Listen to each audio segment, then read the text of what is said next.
चलो, और last GST revision में बातचीत नहीं, लास्ट जीएसटी रिवीजन में हम लोग ने आईटीसी तक कवर किया था, आईटीसी का रूल 42 एंड 43 तक कवर किया था। मैं आपसे रिक्वेस्ट करूंगा अगर आप आईटीसी में उतना तक भी पढ़ेंगे तो आप बहुत अच्छा स्कोर कर सकते हैं अपने सीएमए इंटर जीएसटी पेपर में, ठीक है। तो वो वीडियो जो आप मतलब वो वीडियो जो आप क्लास में भी किए थे और वो वीडियो अगर आप देखें देन उसको करने के बाद हम लोग जो दूसरे पोर्शन में आ रहे हैं that is known as time of supply. यहां पे हम लोग तीन चीज कवरेज करेंगे, time of supply, value of supply and place of supply.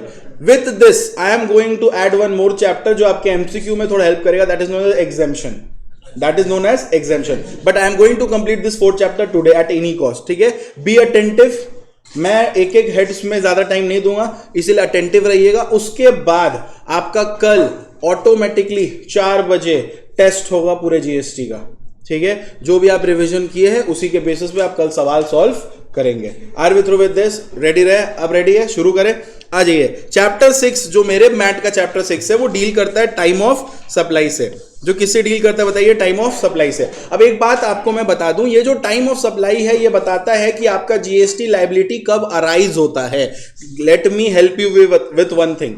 मैंने आपको आईटीसी में रिटर्न्स के कुछ आइडिया दिए थे, मैं आपको रिटर्न्स चैप्टर भी आज पढ़ा दूंगा, है कुछ चैप्टर नहीं, आईटीसी से ही लिंक्ड है। बट मैं आपको एक चीज बताता हूं, ध्यान से समझिएगा। जब मैं बात करता हूं टाइम ऑफ सप्लाई का, टाइम ऑफ सप्लाई बताता है कि when is your GST liability, when is your GST liability gets attracted, what time the liability will be for you. Liability का क्या टाइम है, उसी को हम लोग क्या बोलते हैं? Time of supply. Time of supply को 3 सेक्शन में बांटा गया है, section 12, section 13 and section 14। Section 12 जो है वो बात करता है time of supply of goods का, सेक्शन 13 बात करता है time of supply of service का, और 14 बात करता है time of supply in case of change in rate of tax का। तो 3 सेक्शन में आपका डिवाइडेड है। नंबर 12, सेक्शन 12 क्या है? Time of supply of goods. 13 क्या है? Time of supply of services. और 14 क्या है? Time of supply in case of change in rate of tax. पहले जो सेक्शन आ रहा है दैट इज सेक्शन 12 जो डील करता है time of supply of goods, time of supply of goods. अब उसमें आता है time of supply of goods under forward charge. Forward charge का मतलब आई होप आपको पता है। फॉरवर्ड चार्ज का मतलब होता है जब आप एक ये सामान सामने वाले को बेच रहे हैं, तो जब जैसे ही ये सामान आप सामने वाले को बेच रहे हैं, सामने वाले से आप टैक्स कलेक्ट करके सरकार को खुद जमा करते हैं, that is known as forward charge. When the liability to pay tax is on supplier itself, it is known as what? Forward charge. जब लायबिलिटी पे करने का, जब लायबिलिटी टैक्स लायबिलिटी पे करने का सरकार को सप्लायर के ऊपर रहता है, this is known as forward charge. देखिए at the end tax payment तो कर रहा है रेसिपिएंट ही, बट सरकार को कौन जमा जाके कर रहा है, that is known as forward charge. तो अगर सप्लायर कर रहा है तो फॉरवर्ड चार्ज, रेसिपिएंट करता है तो reverse charge. Are we through with this? अब ध्यान से समझिएगा, time of supply under forward charge. Forward charge के अंदर आपको यहां पे समझना पड़ेगा 3 डेट आपको चाहिए। नंबर 1 डेट चाहिए date of invoice. Number 1 date क्या चाहिए? Date of invoice. नंबर 2 जो आपको डेट चाहिए वो डेट होना चाहिए लास्ट डेट जब इनवॉइस इशू हो जाना चाहिए था। लास्ट डेट जब इनवॉइस इशू हो जाना चाहिए था।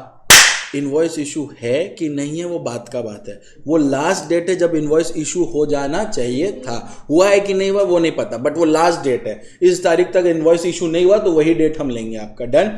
और नेक्स्ट आता है date of payment of, date of receipt of payment, date of receipt of payment, date of receipt of payment. मेरा बात ध्यान से सुनिए, 3 डेट्स मैंने आपके सामने पेश किया। 3 dates, what are this 3 dates? Number 1 date of invoice, number 2 last date invoice issue हो जाने का, number 3 date of payment. Once more 3 date है, date of invoice, last date जब इनवॉइस इशू हो जाना चाहिए था, और डेट ऑफ पेमेंट। याद रखिएगा डेट ऑफ पेमेंट मतलब क्या?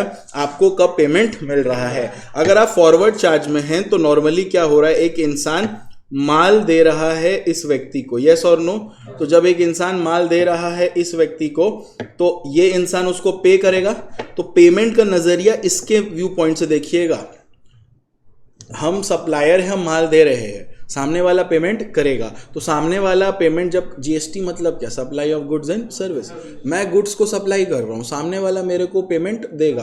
तो सामने वाला जब मेरे को पेमेंट देगा तो मेरे नज़र से मेरा डेट ऑफ पेमेंट क्या रहेगा, जिस दिन मेरे बैंक में वो क्रेडिट हो रहा है या फिर जिस दिन मेरे बुक्स में हम उसका एंट्री कर रहे हैं। इन दोनों डेट में से जो अर्लियर डेट रहेगा वो मेरा डेट ऑफ पेमेंट बनेगा। बच्चे यहाँ पे गड़बड़ करते हैं, ध्यान से सुनिएगा, मैं फिर से बता रहा हूँ।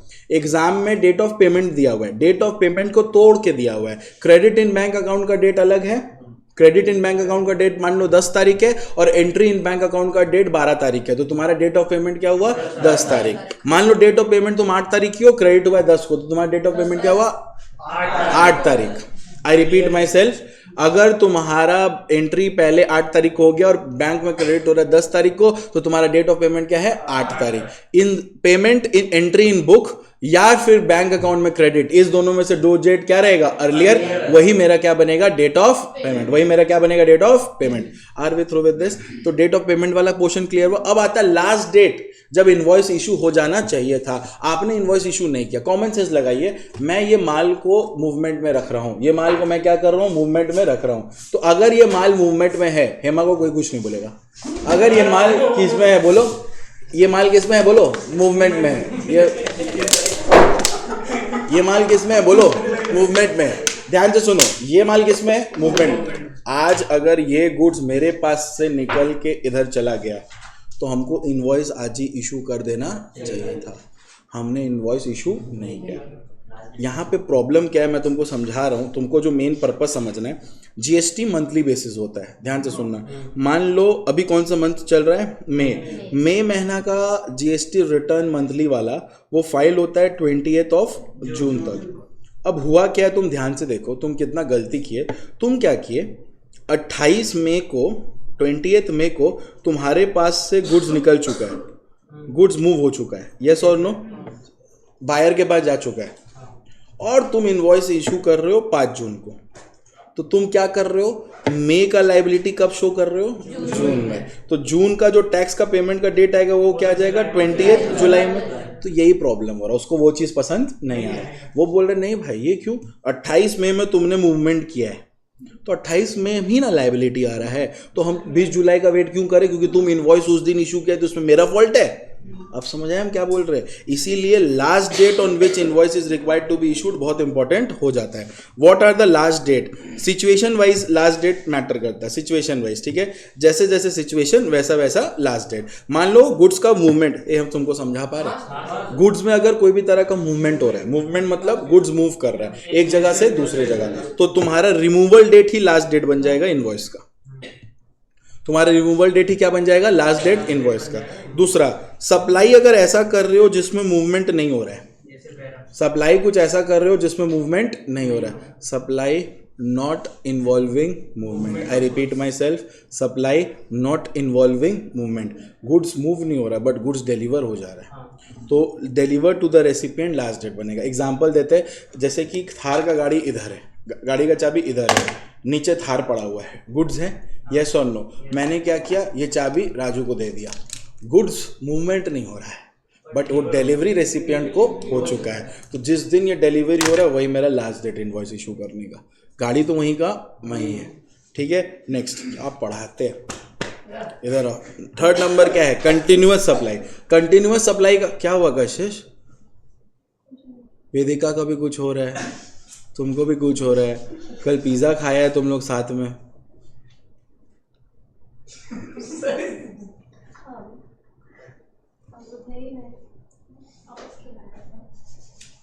अच्छा इधर आओ, तुम मुंह तोड़ोगे तो हाथ ना टूट जाए तोड़ते तोड़ते। इधर कंटिन्यूअस सप्लाई, नेक्स्ट क्या रहा बोलो, कंटिन्यूअस सप्लाई। मेरे बिना पिज्जा, हाँ करवाए रिवीजन हम, खाओ पिज्जा तुम, सही है भाई सही है, आओ आओ। कंटिन्यूअस सप्लाई, हाउस प्रॉपर्टी का सम्स कराए हम, एक को साला फॉर्मेट याद नहीं है वो पढ़ाए हम, पिज्जा खाइए, सही है सही है।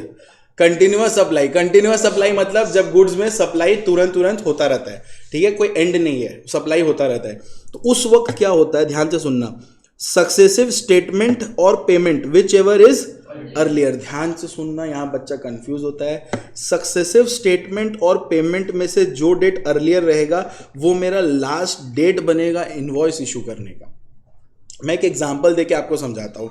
मान लीजिए एक व्यक्ति है जो मेरे इंस्टीट्यूट का जिरोक्स करता है। It's a kind of xerox तो सब सर्विस हो गया। मान लो ये एक मेरे घर के नीचे एक मोदी का दुकान है जो राशन को हम लोगों का कंटिन्यूअस सप्लाई करता रहता है। ठीक है, घर के नीचे कुछ भी लगता है लेते हैं। और मैं क्या करता हूँ, मैं आता हूँ, कभी उसको 1000 रुपये दे दिया, कभी 2000, कभी 5000, ऐसे करके देता रहता हूँ। और वो उस हिसाब से हमको स्टेटमेंट इशू करता रहता है। जब ये स्टेटमेंट, ये जो सक्सेसिव स्टेटमेंट है ना, इसका मतलब होता है it's a kind of bill, या फिर एक काइंड ऑफ डिटेल, या फिर एक काइंड ऑफ इनवॉइस, यही सब है। जहां पे वो इशू कर देता है कि भैया ये देखिए आपने इतना इतना इतना इतना माल खरीदा था, इसका पेमेंट आप कर चुके हैं, लेकिन तो टाइम ऑफ सप्लाई हो जाएगा जब मैं पेमेंट, मतलब टाइम ऑफ सप्लाई नहीं, लास्ट डेट वो हो जाएगा जब हमको इनवॉइस इशू कर दे। जिस तरह से गुड्स रिमूव होने से पहले इनवॉइस इशू होना चाहिए, उस तरह अगर मैं पेमेंट कर दे रहा हूं तो उस वक्त ही क्या हो जाना चाहिए, इनवॉइस इशू हो जाना चाहिए। मैं पेमेंट उसको 28 मई को कर दिया, वो मेरे को उसका डिटेल्स दे रहा है 8 जून को, तो तुम बोलोगे भैया आपका डेट ऑफ इनवॉइस 8 जून है। मेरा तो पेमेंट ये दोनों में मेरा ये क्या हो रहा है, बोलो कंटिन्यूअस सप्लाई। तो कंटिन्यूअस सप्लाई में क्या होता है कि सक्सेसिव स्टेटमेंट और डेट ऑफ पेमेंट में से जो डेट अर्लियर पड़ता है वो मेरा क्या बन जाता है, लास्ट डेट जब इनवॉइस इशू हो जाना चाहिए था। क्या हम समझा पा रहे हैं? और अगर गुड्स सेंड अप्रूवल बेसिस पे होता है, कभी कभी गुड्स सेंड किया जाता है as a form of sample, आपको पसंद आता है तो आप मंगवा लेते हो बाकी माल। तो अप्रूवल बेसिस पे अगर कोई सामान गया है तो 6 मंथ के अंदर आप डिसीजन ले लीजिए कि आपको लेना है कि नहीं। 6 मंथ के बाद अगर क्रॉस हुआ तो लास्ट डेट बन जाएगा इनवॉइस इशू होने का। Are we through with this? यहाँ तक क्लियर है? तो लॉ बोलता है कि अगर आप time of supply of goods under forward charge निकालना चाहते हैं, अगर आप time of supply of goods under कौन सा चार्ज निकालना चाहते हैं, फॉरवर्ड चार्ज, तो आपको लेना है date of payment, sorry date of invoice, last date जब इनवॉइस इशू हो जाना चाहिए था, और date of payment which ever is earlier. Now there is a little bit twist. Little bit twist ये है कि गुड्स के केस में हम लोग एडवांस पेमेंट कंसिडर ही नहीं करते। एडवांस पेमेंट मतलब अगर ये वाला पेमेंट आपका, देखो एक तो एडवांस हो गया इसमें, ये दूसरा चीज है, यहां पे आप लास्ट डेट के वजह से पेमेंट एडवांस कंसिडर कर रहे हो, यहां टाइम ऑफ सप्लाई नहीं निकाल रहे। आप समझ रहे हैं? बोलो डन है? यहां पे पेमेंट अगर अर्लियर हुआ देन इन दैट केस आपको वो पेमेंट को इग्नोर कर देना है। डेट ऑफ पेमेंट आप इग्नोर कर देंगे। Are we through with this? बोलने का मतलब है, मान लो हम ये बॉटल बेच रहे हैं, ये बॉटल हम बेच रहे हैं आज, मान लो ऐसा, इसका इनवॉइस हम रेज किए हैं मान लो 15 जून को। इनवॉइस कब रेज किए? 15 जून को। गुड्स रिमूव मेरे पास से हुआ था, पता है कब? गुड्स रिमूव हुआ था मेरे पास से 20 मई को, ठीक है, और मैंने इसका पेमेंट, जो डेट ऑफ पेमेंट था वो कर दिया था 25 मई को। तो मेरा टाइम ऑफ सप्लाई क्या रहेगा?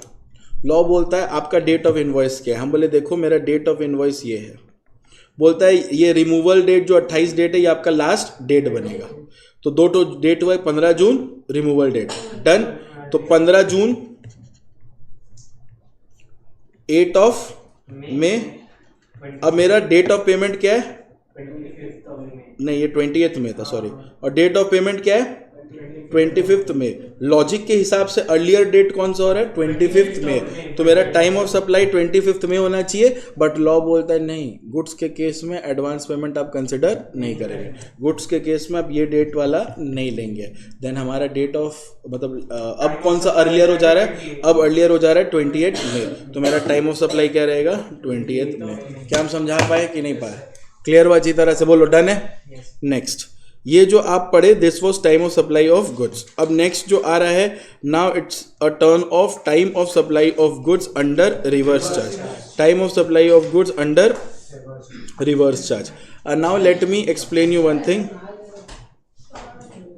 हाँ, चिपके रहो, जुड़े रहो, एकदम हार मत मानो। कोशिश करो कि तुम लड़ पाओ, यही जीत का तबीयत खराब हो जाएगा। हम फूक देंगे, नहीं होगा, बट तुम टेंशन मत लो। मेरे को गर्मी लग रहा है ब्रो, मैं चिल्ला रहा, मैं पढ़ा रहा। हाँ कम कर दिया, अब उसका 30 कर दे, 26 चल रहा है। ठंडा लग क्यों रहा है? 28 कर दिए, अब हवा भी नहीं आ रहा होगा। आ रहा है तो जगह चेंज करो। अब देखो, आप एसी का जगह चेंज करिए। एसी का जगह चेंज नहीं होगा, ज्यादा है इधर बैठो, इन लोग इधर करो, एडजस्ट तुम लोग भी करना सीखो। कशिश को इधर कर दो, तुम इधर चली जाओ, गणेश इधर आ जाएगा, वेदिका उधर चली जाएगी। वेदिका पीछे से 2 बॉडीगार्ड है ही फ्री का, दे आर प्रोटेक्टिंग। इसमें क्या है, आ जाओ। आज एसी पावरफुल मोड में चला देंगे। अब अगर एक बार भी टोका टोकी किया, मरो तुम लोग आज नीला पड़ के रहो। Time of supply of goods under reverse charge. Time of supply of goods under क्या बोलो, रिवर्स चार्ज। अब इसका चीज समझिएगा ध्यान से, जब तक तुम्हारा नाखून नीला ना हो तब तक तुम पढ़ते रहो। क्या हुआ रे, कौन गिरा? इधर आओ। Time of supply of service under कौन सा चार्ज बोलो, रिवर्स चार्ज। रिवर्स चार्ज मतलब क्या, लाइबिलिटी पेमेंट करने का पावर किसके पास है, रेसिपिएंट के पास। जब रेसिपिएंट लाइबिलिटी पे करता है उसको अपने क्या बोलते हैं, रिवर्स चार्ज। अब इसका टाइम ऑफ सप्लाई आप कैसे निकालेंगे, इसमें आपको 3 चीज देखना होगा। क्या 3 चीज देखना होगा? सबसे पहले आपको देखना पड़ेगा डेट रिसीप्ट ऑफ गुड्स। देखिए ये रिवर्स चार्ज है। रिवर्स चार्ज जैसे देखो, मैं आपको एक चीज समझा रहा हूं। ऑब्वियसली कोई भी ट्रांजैक्शन में 2 पार्टी हो रहे हैं, ठीक है, 2 पार्टी कंसिडर हो रहे हैं। एक को बोला जा रहा है सप्लायर जो कि माल सप्लाई कर रहा है, और एक को बोला जा रहा है रेसिपिएंट। कशिश तुम्हारी तबीयत खराब है क्या, तो तुम क्यों आई हो? छी। अब इधर आओ, एक सप्लायर है और एक क्या है, रेसिपिएंट। अब ध्यान से सुनो, जब एक इंसान सामने वाले इंसान को गुड्स दे रहा है तो ये सप्लायर कहला रहा है और ये रेसिपिएंट कहला रहा है। अब तुम ध्यान से समझो, जब तुम फॉरवर्ड चार्ज के हिसाब से समझते हो तो तुम्हारा नजरिया देखने का किसके हिसाब से होता है, सप्लायर के नजर पर। लेकिन जब तुम रिवर्स चार्ज का देखते हो तो रिवर्स चार्ज में तुम्हारा नजरिया किसके जैसा हो जाएगा, रेसिपिएंट के जैसा हो जाएगा, ठीक है। हाँ क्या ठोक रहा है बे तुम तब से। रेसिपिएंट तुम गायब हो जा साले, फूक देंगे अभी हम पानी लेके। तो जो रेसिपिएंट है वो क्या है, उसके नजर से देखेंगे। तो रेसिपिएंट के नजर से इस ट्रांजैक्शन में आपको देखना है कि गुड्स उसको कब रिसीप्ट हो रहा है, क्योंकि गुड्स तो इसके पास आएगा। तो date of receipt of goods याद रखिएगा, date of receipt of goods, वो डेट आप लेंगे। उसके बाद दूसरा, date immediately following 30 days from the date of invoice. Invoice जब इश्यू हो रहा है उस डेट को छोड़ के प्लस 30 दिन ऐड करके उसके नेक्स्ट दिन को आप लेंगे। I repeat myself, date of from the date of invoice. मान लीजिए आपका इनवॉइस इशू हो रहा है 5 मई को, ठीक है। अब आपको क्या करना है, 5 मई को छोड़ के यहां से 30 डेज जाना है। यहां से कितना दिन जाना है, 30 डेज। अब तुम लोग के औकात के हिसाब से चलते 6, 7, 8, 9, 10 समझाने के लिए हमको करना पड़ रहा है, ठीक है। 11, 12, 13, 15, ठीक है। ठंडा लग रहा है, ज़्यादा लग रहा है, अब ठीक लग रहा है ना, ठीक है। 16, 17, 18, 19, 20 नहीं लग रहा है, ठीक। घर जाओ, जाने दो उसको, वेदिका घर जाएगी। 21, 22, 23, 24, 25 26, 27, 28, 29, 30।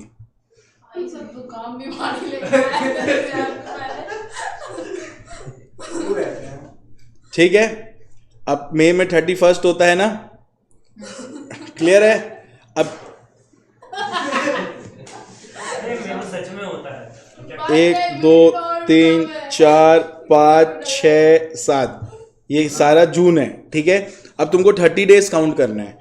तो बहुत बच्चा का डाउट रहता है अजीब सा छिटियल जैसा, इसीलिए हम ये लिख के मजबूर हुए, ठीक है। तो डेट ऑफ इनवॉइस से 30 डेज में ऐड करिए। 1, 2, 3, 4, 5। सबसे बेस्ट चीज क्या है प्रज्ञा, तुमको पता है? पीछे वाली बीमार, बगल वाली बीमार, डायगोनल बीमार।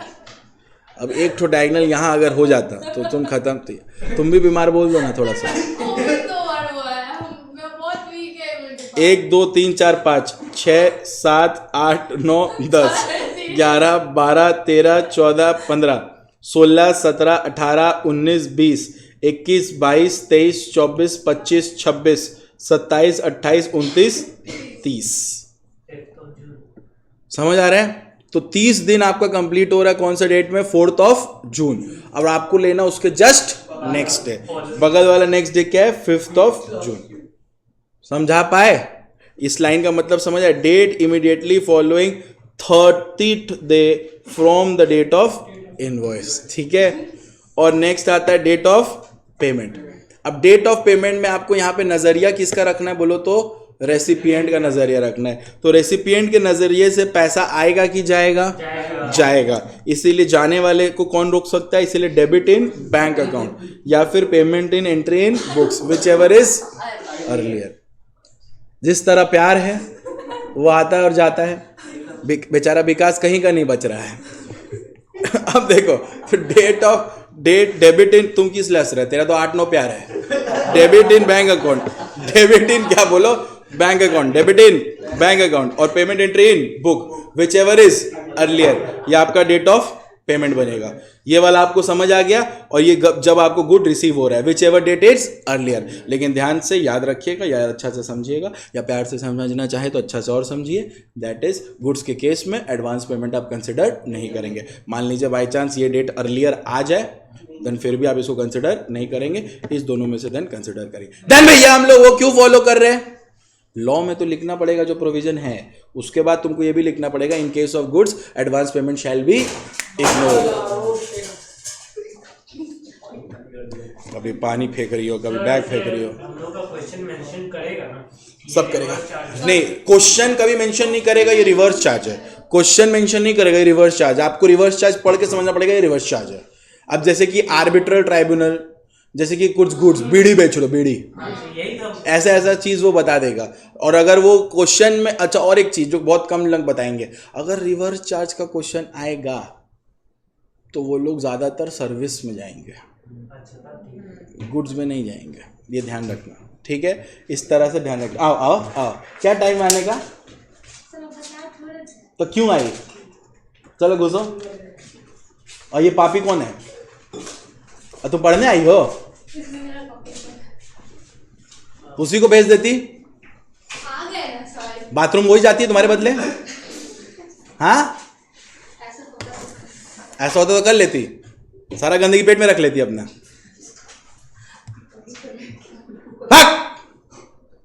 इधर देखो, ये वाला क्लियर हुआ? नेक्स्ट, अच्छा जो हम सबसे इंपॉर्टेंट चीज बताए, समझ आ गया ना? बोलो डन। एग्जाम में ध्यान देना इस चीज पे, पक्का आएगा। देखना रिवर्स चार्ज वाला चीज पे, वो रिवर्स चार्ज किससे कवर होगा? सर्विस में। अब इधर देखो ये लाइन,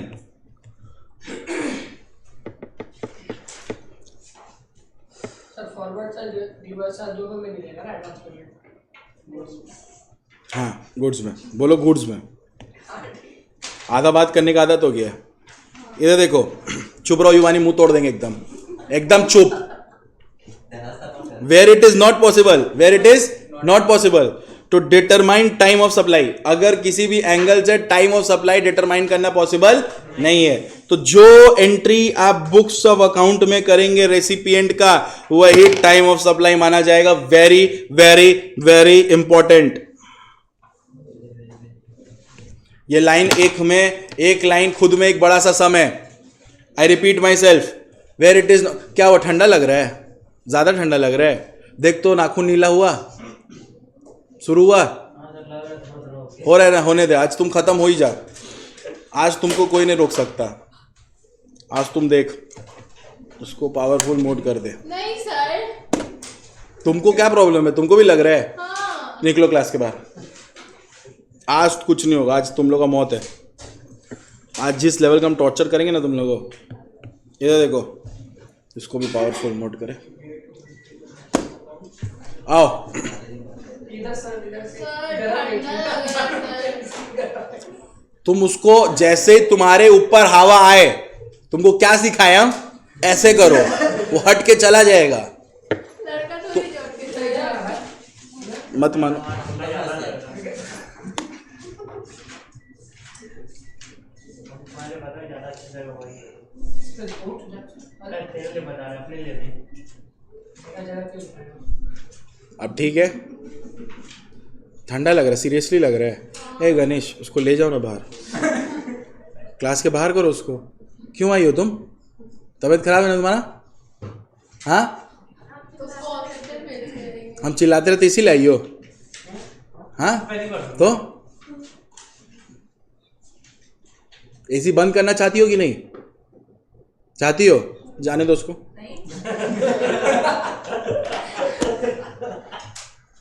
अब देखो, जब तक अंदर से आवाज ना लौट आए कि एसी बंद करिए, तब तक ऐसे ही। तुम ऐसे क्यों बैठी हो? अजीब सा लग रहा है। ठीक से बैठो। कपड़ा नहीं है तुम्हारे पास? तुम क्या कर रहे है? तुम इधर चपको। तुम फ्री का बॉडीगार्ड बचपन से है। तुम चपको उधर, तुम चपको उधर, तुम चपको उधर एक बार। ट्विनिंग करके क्यों आ रहे तुम लोग? हाँ, चलो चलो, ए चपको पूरा दीवार में। तुम क्या, तुम्हारा भी उतना ही ड्यूटी है। चलो चपो, राजू से चिपक जाओ, वो तो धोखा भी नहीं देगा तुमको। चपको चपको। अरे बीच में गैप अच्छा नहीं लग रहा है, कंपास नहीं है। चपको। हाँ, अब अच्छा लग रहा है। और किसी को ठंडा लगे बताना, सब ऑप्शन है मेरे पास। अब देखो, whether where it is not possible, where it is not possible, ध्यान से सुनो। अगर पॉसिबल नहीं हो, डिटरमाइन करने टाइम ऑफ सप्लाई। किसी भी तरह से अगर एक ऐसा सिचुएशन आ रहा है जहां पे आप टाइम ऑफ सप्लाई डिटरमाइन नहीं कर सकते, तो अगर किसी भी तरह से आपके पास एक ऐसा सिचुएशन आ रहा है जहां पे आप टाइम ऑफ सप्लाई डिटरमाइन नहीं कर सकते, इन दैट केस जो भी एंट्री आप बुक्स में देंगे, जो भी एंट्री आप किस में देंगे बोलो? बुक्स में, वही माना जाएगा टाइम ऑफ सप्लाई। रेसिपिएंट के बुक्स में एंट्री का ही डेट टाइम ऑफ सप्लाई माना जाएगा अगर क्वेश्चन में it is not possible to determine. Are we through with this? दोनों के केस में पॉसिबल है, हर केस में पॉसिबल है। ठीक है, चलिए अब यहां पे आ जाइए। Good supplied through vouchers. Vouchers मतलब जानते हो? ये वाउचर्स अक्सर लड़कियां लोग को नसीब में होता है। लड़के लोग ये सबसे विपरीत रहते हैं, इनको ये सब कभी नहीं मिलेगा वाउचर्स। ठीक है, अब जिस लड़की को वाउचर्स भी नहीं मिल रहा है तो फिर पार्टनर चेंज करे, मिलेगा। वाउचर्स का मतलब क्या होता है? एक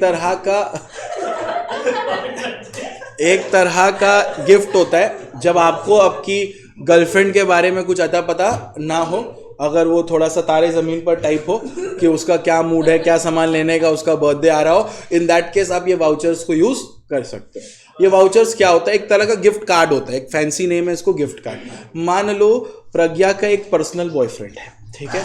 अब प्रज्ञा का, आप ध्यान से सुनो, प्रज्ञा का बॉयफ्रेंड को प्रज्ञा को गिफ्ट करना था। उसका बॉयफ्रेंड क्या किया कि वो सोचा कि इसको कहाँ ले जाएंगे शॉपिंग में, अभी जाएगी शॉपिंग में 6 घंटा लगाएगी, फिर 6 घंटा के बाद उसको खिलाना भी पड़ेगा, एक्स्ट्रा एक्सपेंसेस लगेगा। इट्स बेटर कि मैं एक वाउचर ही 10,000 का बना के दे दूं। अब इसका बॉयफ्रेंड तो ग्रीन फ्लैग था, तो वो 20,000 का देगा। क्या था बोलो? 20,000 का क्या देगा?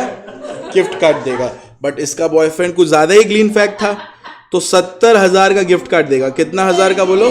70,000 का क्या देगा? Gift card. अब ध्यान से सुनो, ये 70,000 का हम लोग क्या बोल रहे हैं? वाउचर्स है। क्या है बोलो? वाउचर्स। ऐसा बॉयफ्रेंड अगर हो, क्या हुआ रे भाई? अबे बॉयफ्रेंड बोले, पति नहीं बोले हैं, जो खुश हो रही हो इतना तुम। 70,000 सुनो, 70,000 का वाउचर दे रहे हैं। हाँ बोलो बाबू, तुम ठीक हो? बोलो।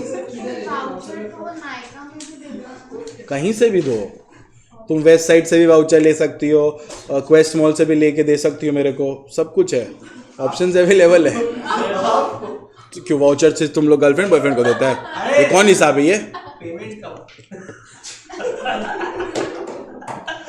ये बॉटल आज पता है क्यों रखे हैं? ताकि इसको दूर दूर तक इस्तेमाल कर सके। इधर सुनो, अगर मैं बात करूं वाउचर्स का, किसका बात करूं? वाउचर्स का।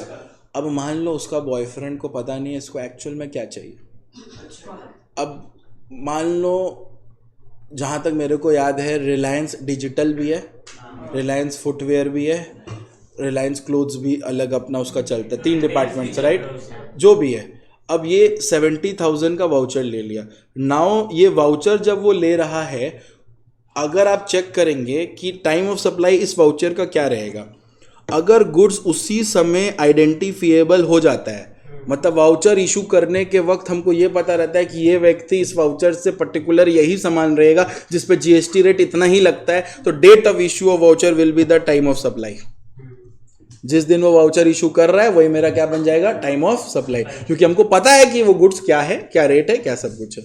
डन। बट अगर हमको नहीं पता कि इस वाउचर से क्या लेगा सामने वाला, हम तो बस एक गिफ्ट कार्ड की तरह उसको दे रहे। It can be cloth, it can be footwear, it can be electronics, it can be anything. Then in that case जिस दिन वो वाउचर को रिडीम करेगा वही उसका टाइम ऑफ सप्लाई माना जाएगा। हम इससे अच्छा नहीं पढ़ा पाएंगे। यहाँ तक क्लियर आ रहा है आपको?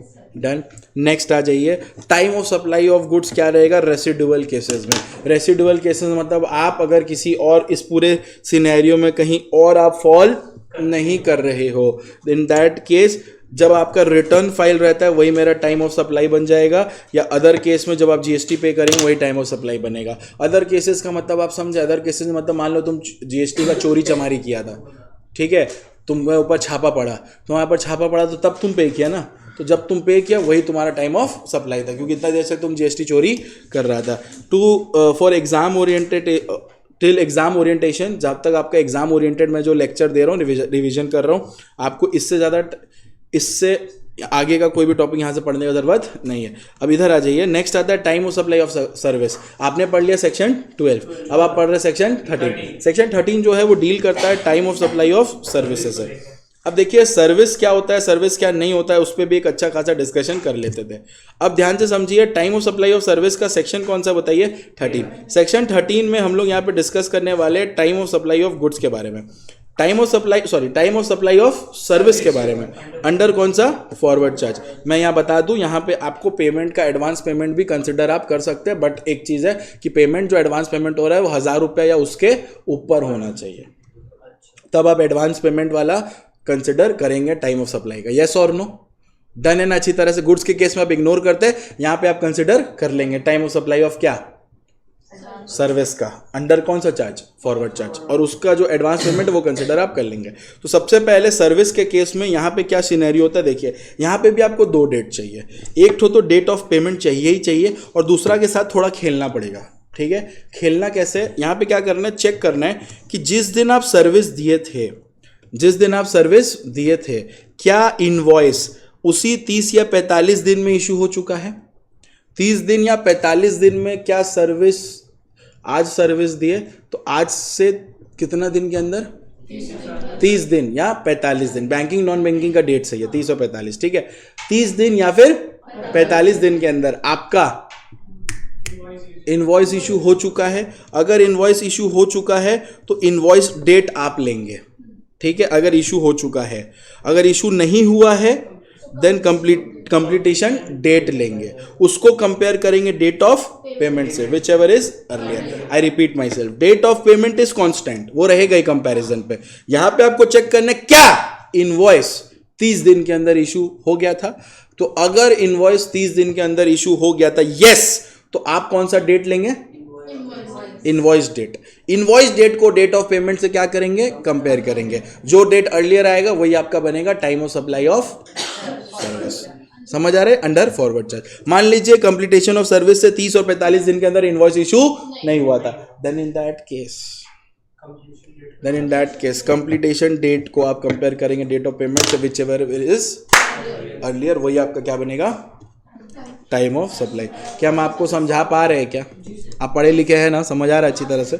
नेक्स्ट नोट पे आ जाएंगे, और नोट पे ध्यान दीजिएंगे, मतलब नोट पे ध्यान देंगे कि if it is not possible to determine, वही अगेन सेम, अगेन ये ऐसा चीज़ है जो थोड़ा अट्रैक्टिव है। If it is not possible to determine, अगर ये डिटरमाइन करना पॉसिबल नहीं है तो जिस डेट में रेसिपिएंट शो कर रहा है कि उसको बुक्स सर्विस मिला है अपने बुक्स में, वही मेरा क्या बन जाएगा, time of supply. Are we through with this? बोलो डन, बोलो। नेक्स्ट आ जाइए। नेक्स्ट आता है time of supply under reverse charge. Time of supply under reverse charge क्या बोलता है, ध्यान से सुनिए। Time of supply under reverse charge आपको बोलता है कि अगर देखो यहाँ पे थोड़ा सा क्वेश्चन आपको चरखी के तरह मिल सकता है, चरखी की तरह मिल सकता है इन द सेंस, यहाँ पे जब भी एग्जामिनर इससे क्वेश्चन पूछने में आता है तो यहाँ पे वो रिवर्स चार्ज और टाइम ऑफ सप्लाई एक साथ पूछता है। For example arbitral tribunal is giving services, या फिर ऐसे पूछेगा GTA giving service to a partnership, तो ऑटोमेटिकली ये जो सर्विस दे रहा है यहाँ पे ऑटोमेटिकली क्या है, रिवर्स चार्ज है।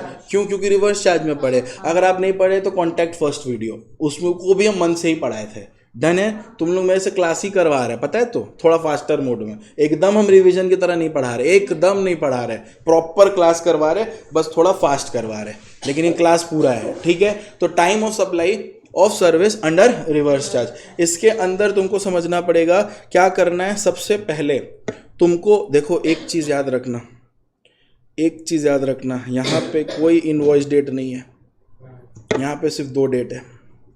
सर्विस वाले में देखो सिर्फ 2 डेट होता है,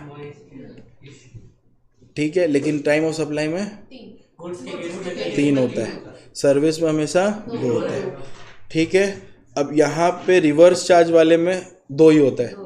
अब time of supply of goods under reverse charge और टाइम ऑफ सप्लाई व सर्विस अंडर रिवर्स चार्ज में फ़र्क क्या है? वहाँ date of receipt of goods है, यहाँ कोई रिसिप्ट ऑफ गुड्स नहीं है। वहाँ 3 डेट्स है, यहाँ 2 डेट्स है। अब वहाँ जो 30 दिन था वो यहाँ पे 60 दिन है, ठीक है। वहाँ पे जो 30 दिन कंपेयर करता था यहाँ पे 60 दिन, बस वही करना है। तो दिस डेट और date of payment which ever is early. Done है क्या? डन है? बोलो done. Okay.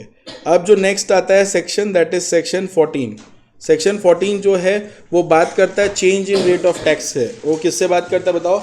Change in rate of क्या बोलो? टैक्सेस। अब हम आपको एक चीज़ समझाते हैं, क्या आप समझने के लिए रेडी है? बोलो, समझने के लिए रेडी है? अब देखिए, जब मैं बात करता हूँ चेंज इन रेट ऑफ, बोलो, tax, change in rate of tax का सेक्शन क्या है बोलिए? 14। अब change in rate of tax जो होता है वो 2 सिनेरियो में होता है। एक होता है आफ्टर सप्लाई और एक होता है बिफोर सप्लाई। मतलब रेट ऑफ टैक्स कब चेंज हो रहा है, सप्लाई के पहले या सप्लाई के बाद? यहां तक क्लियर हुआ? तो अब मान लो मैं पहले बिफोर सप्लाई को समझा रहा हूं। बिफोर सप्लाई कुछ इस प्रकार दिखता है, ध्यान से समझो। मान लो ये लाइन है, ठीक है, बिफोर सप्लाई का। तुम्हारा सप्लाई हो जा रहा है इधर, सप्लाई मेड, ठीक है। अब पहले जीएसटी 18 था, अब जीएसटी है 28%। यस और नो? पहले जीएसटी 18 था, अब जीएसटी रेट है कितना बोलो? 28%। सप्लाई मेड, सप्लाई मेड, बोलो, सप्लाई हो जा रहा है, यानी कि जीएसटी के रेट चेंज होने से पहले सप्लाई हो जा रहा है। यस और no? In that case law बोलता है पहले अगर सप्लाई हो जा रहा है तो पहले कुछ भी अगर होगा वही टाइम ऑफ सप्लाई होगा। पहले कुछ भी होगा मतलब भैया पहले बाई चांस इनवॉइस इशू हो गया तो वही time of supply, by chance payment पहले हो गया तो वही टाइम ऑफ सप्लाई। और जीएसटी रेट कितना? पुराना वाला पहले हो गया। तो अगर कोई भी चीज सप्लाई अगर बिफोर हो रहा है, सप्लाई क्या हो रहा है? बिफोर। अब बिफोर में कुछ भी पहले हो गया तो पहले वाला ही मेरा सब कुछ रहेगा। यानी कि सप्लाई मेड में मान लो डेट ऑफ इनवॉइस पहले हो गया और डेट ऑफ पेमेंट, तो मेरा टाइम ऑफ सप्लाई क्या हो जाएगा? Date of invoice. मान लो डेट ऑफ पेमेंट पहले हुआ, डेट ऑफ इनवॉइस बाद में, तो मेरा डेट ऑफ पेमेंट ही क्या हो जाएगा? Time of supply. मान लो सप्लाई भले ही पहले हो रहा हो बट डेट ऑफ इनवॉइस और डेट ऑफ पेमेंट दोनों ही बाद में हो रहा हो, तो इस दोनों डेट में से जो डेट अर्लियर पड़ेगा वही मेरा टाइम ऑफ सप्लाई। क्या हम समझा पा रहे हैं? और उसी रेट पे जीएसटी लगेगा। समझ आ गया? This is all about change in rate of tax after supply. Sorry before sir. अब इसी को अगर हम आफ्टर कर दे तो आप लोग जवाब देंगे, ठीक है। अगर मैं ये आफ्टर पे कर दूं यानी कि मेरा सप्लाई इधर हो रहा है आफ्टर, ठीक है, और यहाँ पे जीएसटी 18 है, यहाँ पे जीएसटी 28 है। अब बताओ कि मेरा यहाँ पे डेट ऑफ इनवॉइस है, डेट ऑफ पेमेंट इधर है, तो मेरा टाइम ऑफ सप्लाई क्या होगा? Date of payment. Very good, क्योंकि कुछ जो चीज़ बाद में सब कुछ बाद वाला। अब मान लो यहाँ डेट ऑफ पेमेंट है, यहाँ डेट ऑफ इनवॉइस है, तो टाइम ऑफ बिल सप्लाई क्या होगा? Time of date of invoice. Are we through with this? दोनों ही बाद में है, तो इन दोनों डेट में से जो अर्लियर रहेगा वही मेरा time of supply. Are we through with this? आपका टाइम ऑफ सप्लाई चैप्टर खत्म। देख लीजिए। चलिए, जो नेक्स्ट अपना चैप्टर है that is known as value of supply. Value of supply जो है वो नॉर्मली डिपेंड करता है सेक्शन 15 पे। Section 15 deals with value of supply. बाद में चुगली कर। जो सेक्शन 15 है वो डील्स विथ क्या बोलो? Value of supply. अब ध्यान से देखना, वैल्यू ऑफ सप्लाई में दो तरह से वैल्यू निकालते हैं, दो तरह का वैल्यू निकलता है। एक निकलता है ट्रांजैक्शन वैल्यू और एक निकलता है non transaction value, that is जहां पे आप रूल फॉलो करके सामने वाले का वैल्यू निकालते हैं। अब आपके सीए में इंटर में पॉइंट ये है डिस्कशन का कि लास्ट टर्म में, सीए में इंटर के लास्ट टर्म में वो लोग जो क्वेश्चन पूछा था वो वैल्यू ऑफ सप्लाई के रूल वाले से पूछ लिया था। यानी कि आपके एग्जाम में ट्रांजैक्शन वैल्यू बहुत ज्यादा इंपॉर्टेंट हो जाता है, ठीक है। ट्रांजैक्शन वैल्यू मतलब जहां पे आप कुछ ऐड और कुछ लेस करते हैं, जो आपका फेवरेट पोर्शन है, ठीक है। अब ध्यान से समझिएगा, जो चैप्टर 8 है आपका वो डील करता है वैल्यू ऑफ सप्लाई से। वैल्यू ऑफ सप्लाई में मैंने आपको दो तरह से बताया, दो तरह से इनकम निकाल सकते हैं। पहला आता है ट्रांजैक्शन वैल्यू और दूसरा आता है non transaction value. Non transaction value मतलब जहां पे आप रूल फॉलो करते हो। तो ट्रांजैक्शन वैल्यू कब आप फॉलो करोगे? ट्रांजैक्शन वैल्यू आप कब फॉलो करोगे? जब आपको दो कंडीशन फुलफिल करना पड़ेगा। दो कंडीशन क्या है जो ट्रांजैक्शन वैल्यू को फुलफिल करने में हेल्प करता है? Number one, condition number one होता है कि रिलेटेड पार्टी ट्रांजैक्शन नहीं होना चाहिए। रिलेटेड पार्टी ट्रांजैक्शन नहीं होना चाहिए। अगर आप रिलेटेड पार्टी ट्रांजैक्शन करेंगे देन ट्रांजैक्शन वैल्यू आपके लिए नहीं है। और दूसरा कंडीशन ये है, अगर आप नोटिस करेंगे इट इज रिटन एंड, यानी कि दोनों कंडीशन फुलफिल करना है, ठीक है। रिलेटेड पार्टी ट्रांजैक्शन नहीं होना चाहिए और दूसरा price shell be the only consideration. आप जो सामान ले रहे हैं उसके बदले आप सिंपली क्या पे कर रहे हैं? Price, cash, not in kind. कोई भी चीज आप काइंड में पेमेंट नहीं कर रहे, देन आपको फॉलो करना पड़ेगा ट्रांजैक्शन रूल। आप एक मिनट देखिए, मेरे को एक मेल करना याद आ गया, एक मिनट खाली, ठीक है। सुनो, बातचीत नहीं, इधर देखो। अब अगर मैं आप लोगों से ट्रांजैक्शन रूल के बारे में बात करूं तो ट्रांजैक्शन रूल्स को करने के लिए, मतलब ट्रांजैक्शन वैल्यू से वैल्यू ऑफ सप्लाई निकालने के लिए 3 हिस्सा में सेक्शन डिवाइडेड है। एक है 15(1), एक है 15(2) और एक है 15(3), ठीक है। अब ये जो 15(1) है, 15(2) है, 15(3) है, वंस मोर ये जो 15(1) है, 15(2) है और 15(3) है, वंस मोर 15(1), 15(2), 15(3). 15(1) ट्रांजैक्शन वैल्यू से डील करता है, 15(2) बात करता है उस वैल्यू ऑफ सप्लाई में क्या ऐड होगा और 15(3) बात करता है क्या लेस होगा। यही अपना पूरा वैल्यू ऑफ सप्लाई है, ठीक है। तो 15(1) में ट्रांजैक्शन वैल्यू कब फॉलो करिएगा? जब आपका price is the only consideration और जो ट्रांजैक्शन हो रहा है not between the related parties. अगर वो रिलेटेड पार्टीज के बिटवीन पे नहीं हो रहा है तो ही आप वो लॉ फॉलो करिएगा। अब ध्यान से समझिएगा जो मैं आपको समझा रहा हूं, अगर ऐसा सिनेरियो में आप फॉलो करते हैं तो आप पागल हैं। बोलने का मतलब है आपको अच्छा बात है, आपको ये लॉ फॉलो करना है। अब 15(2) के अनुसार कुछ ऐड होगा। 15(2) के अनुसार क्या होगा बोलो? कुछ ऐड। उस ऐड को हम लोग इंक्लूजन बोलते हैं। उस ऐड को हम लोग क्या बोलते हैं बोलो? इंक्लूजन। तो क्या क्या ऐड होगा इसके बारे में हम लोग पढ़ते हैं। सबसे पहले आप ऐड करेंगे ऑल टाइप ऑफ टैक्सेस। हर तरह का टैक्सेस आप ऐड कर देंगे। हर तरह का टैक्स आप क्या करेंगे? ऐड कर देंगे अदर देन, हर तरह का टैक्स ऐड कर देंगे अदर देन जीएसटी। तो ऐड में नंबर 1 क्या होगा बोलो?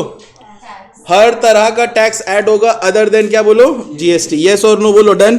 अब मान लो टोबैको में एक्साइज ड्यूटी लगता है, एक्साइज ड्यूटी का बात कर रहे हैं, तो वो एक्साइज ड्यूटी सप्लाई में क्या होगा? ऐड होगा।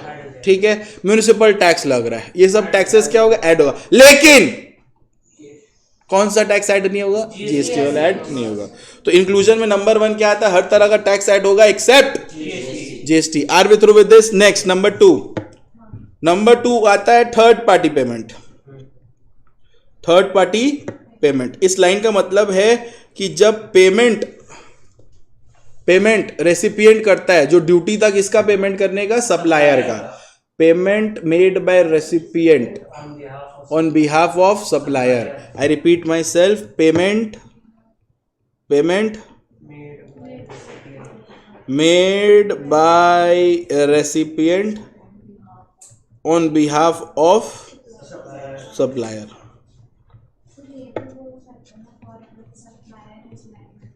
हाँ, अब मान लो वेदिका का जैसे शादी होने वाला है 2028 में, ठीक है, ये कंफर्म है। तो वेदिका का जब 2028 में शादी होगा तो उसका बर्बादी निश्चित है। तो 2028 में उसका शादी है, ठीक है। अब यहां से बेचारे के पास समय कितना है, 28 में तो शादी है, 2 साल, 2 साल ही तो है इसके पास। अब सुनो, ये जो 2028 में उसका शादी हो रहा है, ध्यान से समझना। अब ये एक लौती बेटी है, ठीक है, लौती हो ना, मतलब शादी एक्सेप्ट कर रही हो, ठीक है। तो लौती बेटी है, डन है। अब इसका पिताजी ने इसके लिए आईटीसी बुक किया है। अब आईटीसी वाला हुआ सप्लायर, क्योंकि वो शादी करवाने का क्या दे रहा है, सर्विस, किसको, पिताजी को। शादी इसका हो रहा है, खर्चा तो बाप दे रहा है ना, डन है। अब आईटीसी में वेदिका का शौक भी तो कम नहीं है ना, वो चाहती है वहां पे केएफसी वाला है, ठीक है, केएफसी में बर्गर कवर हो गया, पिज्जा में डोमिनोज रख लो, डोमिनोज तो मैंडेटरी हो रहा है, ठीक है। मीठा वाला है कोई स्पेशल मीठा जो पेड़ा ओड़ा दिया जाए, ठीक है, तो मीठा उठा दे ताकि प्रसाद चढ़ाना हो तो वहीं से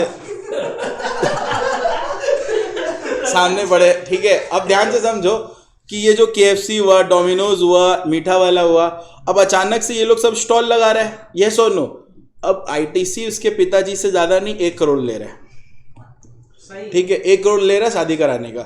अब केएफसी वाला बोलता है कि हम स्टॉल तभी लगाएंगे जब हमको पेमेंट मिले। आईटीसी वाला बोला करना रे, बोलता तुम पैसा दो तब। तो आईटीसी तो 1 करोड़ उसके पिताजी से ले रहा और ये सब का वादा कर रहा है देने का। अब मान लो आईटीसी का ड्यूटी बनता है ना केएफसी वाले को पेमेंट करने का, लेकिन वो गया उसके पापा के पास, बोला सर थोड़ा पेमेंट इसको कर दीजिए ना, हम लोग एडजस्ट कर लेंगे। तो वो वैल्यू ऑफ सप्लाई में ऐड हो जाएगा, क्योंकि नॉर्मली उसके पापा को 1 करोड़ पे करना था, मान लो केएफसी वाले को कितना कर दिए, तो अब फाइनल पेमेंट कितना करना है, तो बिल कितना का बन सकता है।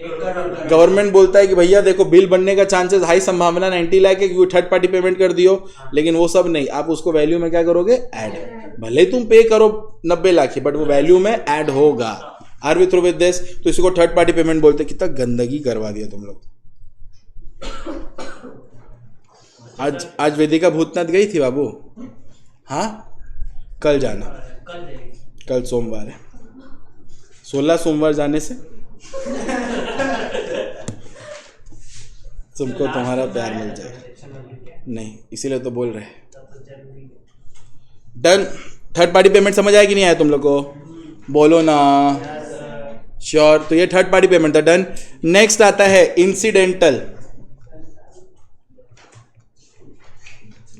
नेक्स्ट क्या आता है बोलो?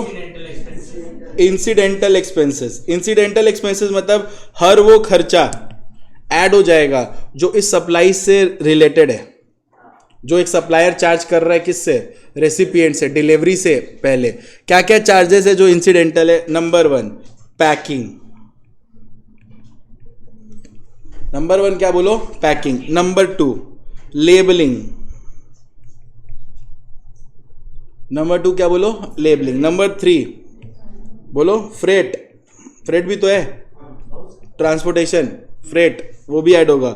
Number 4 insurance. ये सारे खर्चे सब क्या होंगे बोलो? ऐड होंगे। और क्या बताओ, याद नहीं आ रहा हमको? वेमेंट चार्जेस। वेमेंट चार्जेस याद आ रहा है? वेमेंट चार्जेस लिखवाए थे ना? तो फिर सलाम को क्यों लिखवा रहे तुम लोग? सर आप ही लिख रहे हैं खुद से एग्जाम। क्योंकि हम वो कहाँ समझाए थे याद नहीं आ रहा है ना, होता तो रिवीजन में मार्किंग कर, बट ठीक है। अब क्या यूट्यूब के परिवार भी देखेंगे, पैसा आएगा। यूट्यूब के बच्चों के लिए पैसा इंपॉर्टेंट नहीं होता है, बट वहाँ से आ जाता है गलती से थोड़ा बहुत। अब क्या आता है, थोड़ा बहुत ऐड आता है उसको भी स्किप कर देता है लोग, थोड़ा देख लेगा तो क्या है। लेकिन ठीक है, हम मांग के पैसा नहीं खाते, इट्स ओके, नहीं चाहिए हमको। मत एकदम तुरंत ना सब्सक्राइब करना ना कुछ करना, तुम लोग एकदम मत करना एकदम। कभी भी चैनल देखो, ऐड आए स्किप कर दो, मांगा हुआ पैसा हम नहीं खाते। लेकिन अगर स्किप नहीं करते कुछ पैसा आ जाता, बट अब क्या बोले, तुम लोग स्किप कर दो, क्या ही बोले। दूसरा एक सिंपल सा बात है, सब्सक्राइब लाइक कमेंट ये सब कौन करता है, पागल है क्या? करना मत, ये सब करना ही मत। अगर कर देते तो अच्छा लगता, बट तुम लोग करना मत, ठीक है। आ जाओ, लोडिंग, ऐसे कूली, ये सब चार्जेस सब क्या बोलो बेटा, इंसिडेंटल एक्सपेंसेस, ऐसे एक्सपेंसेस जो डिलीवरी के पहले लगे बट वो सप्लाई से रिलेटेड है। अब जैसे कि इंस्पेक्शन चार्जेस, इंस्टॉलेशन चार्जेस, ठीक है। और क्या, रॉयल्टी, हाँ सर रॉयल्टी है, वारंटी है, रॉयल्टी चार्जेस, वारंटी चार्जेस कुछ लगता है। आजकल तो हर इलेक्ट्रॉनिक्स पे वारंटी देने के बाद भी बोलता है कि फोन का वारंटी करा दीजिए, चोरी चमारी कुछ भी हुआ टूटा उटा दे देंगे, ये सब होता है। हाँ वही, सॉरी इंश्योरेंस वाला डन नहीं, वारंटी पीरियड एक्सटेंशन भी होता है, वो भी एक्सटेंशन, वो भी तो एक तरह का सर्विस हुआ ना, आप दे रहे, तो वो भी सब कुछ क्या होगा बोलो, ऐड होगा। बोलो, ये सारे इंसिडेंटल एक्सपेंसेस है, ये दिखे आपको सप्लाई में और ऐड नहीं हुआ तो आपको क्या कर देना, बोलिए, ऐड कर देना। उसके बाद आप लोगों का फेवरेट, बोलो 4 नंबर, आईपीएल। आईपीएल मतलब क्या, इंटरेस्ट, लेट फी, पेनल्टी। अगर इसके वर्ड पे हिसाब से चले, interest, penalty, late fine, done. अब यहां पे ये क्यों लगता है, क्योंकि आपने डिले किया है। फॉर डिले, फॉर क्या बोलो, delay of what, for delay payment of consideration, for delay payment of consideration. यहां पे डिले अगर करोगे, कंसिडरेशन टाइमली पे नहीं करोगे तो इंटरेस्ट, पेनल्टी, लेट फाइन लगेगा। समझा पा रहे? ऐसे ही कुछ इंसान लोग को भी लगा देना चाहिए। हाँ, एंट्री नहीं, ठीक से दोस्ती नहीं निभाए, फाइन। हम लेस क्यों बोले, लेस कहाँ बोले, हम तो आईडी बोल रहे हैं।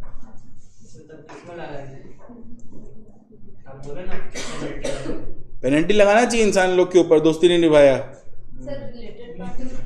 रिलेटेड पार्टी मतलब क्लोज रिलेशन, और रिलेटेड पार्टी का ट्रांजैक्शन हम लोग डेफिनेशन, हाँ ट्रांजैक्शन हमको डेफिनेशन में पढ़े हुए, हम बता देते तुम अलग से, समझ आ रहा है?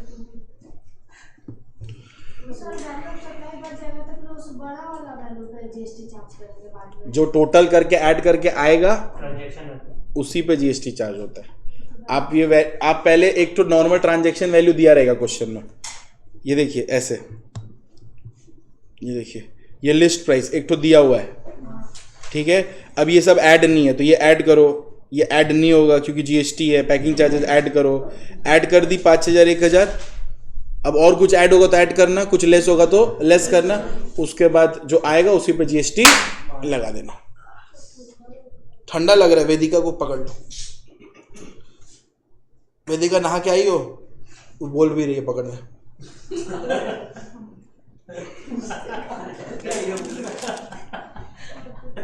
क्या हुआ कशिश, तुमको कोई कल वड़ा पाव नहीं खिलाया?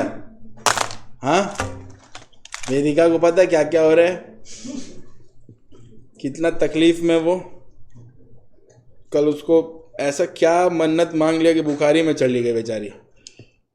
तुम नोटिस की? तुम नोटिस नहीं की? हम नोटिस करा रहे हैं। समझ रही हो तुम? नहीं समझ रही हो? पापा को फ़ोन मिलाओ, हम समझाते। मिलाओ ना एक बार प्लीज़। अच्छा ये वीडियो दिखा देना पापा को।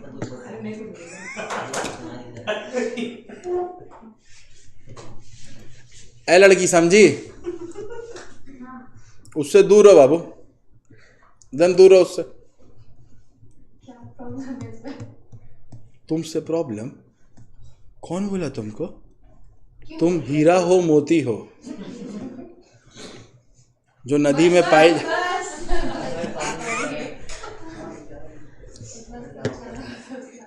आगे वाला बोलते तो ज्यादा अच्छा माइक ड्रॉप वाला टाइप होता। ठीक। हीरा हो मोती हो कचड़ा में पाई जाती हो, जब तक नहीं निकाली जाओगी तब तक वैल्यू नहीं मिलेगा। इधर आओ भड़ास, वो क्या होता है, गैस हुआ है मेरे को। इधर आओ। नेक्स्ट आओ, सब्सिडी। एसी बंद कर दिया हम, ठीक है। जब तक बंद रहेगा 20 रुपए करके लगेगा पर मिनट। डिसाइड कर लो तुम दोगी या वेदिका। सब्सिडी क्या हो बाबू, तबीयत ठीक नहीं लग रहा है, घर जाओगी, चली जाओ ना। सब बीमार है आज, मेजॉरिटी जो लोग दिख पा रहे हैं सब बीमार है। एसी तो बंद कर दिया। देखो और तुम क्या चाहती हो कि सब कार्बन डाइऑक्साइड छोड़ के मर जाए एक दूसरे पे? हाँ, वेंटिलेशन नाम का चीज होना चाहिए ना। पंखा से वेंटिलेशन लोगी?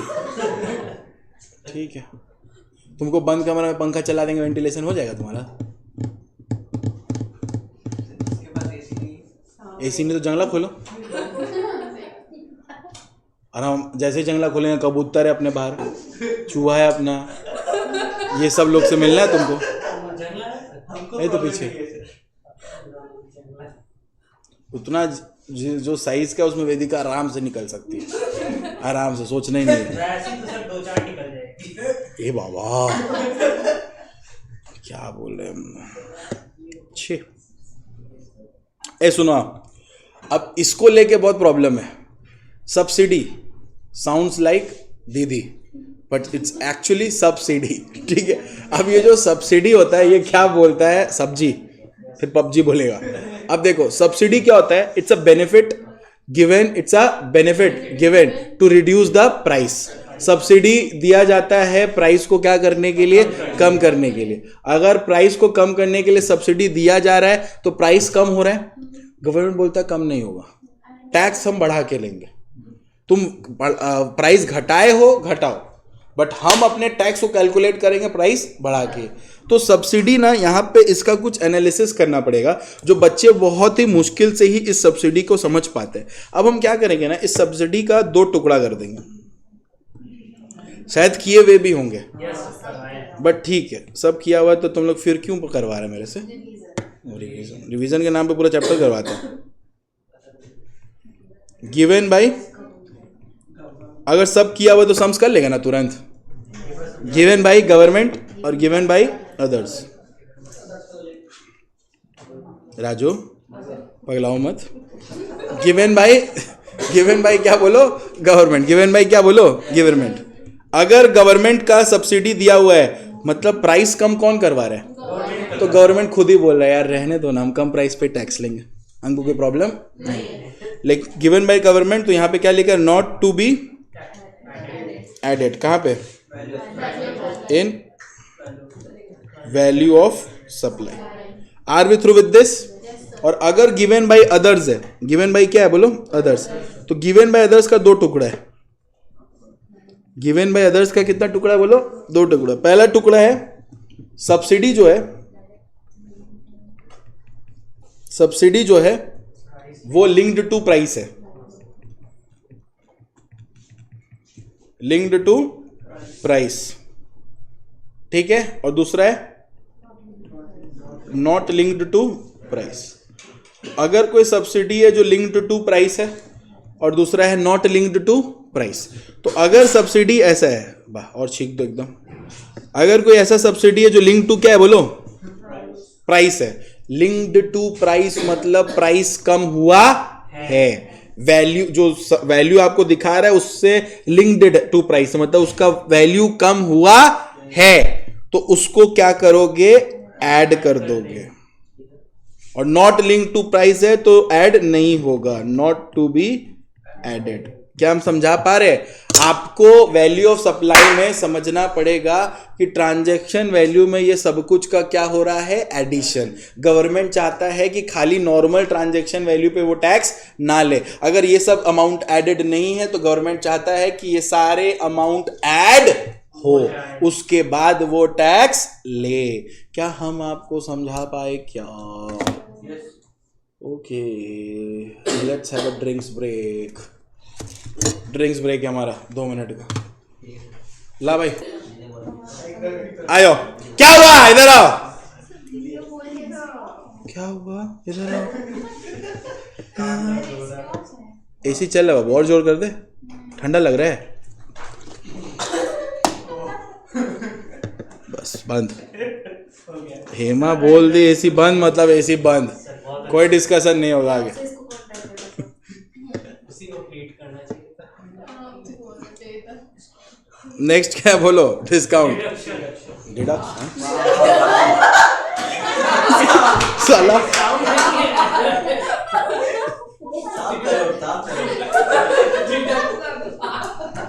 डिस्काउंट और डिडक्शन में डिस्काउंट मतलब ठीक ही बोल रहा है वो होगा, क्या बोल लो, लेस।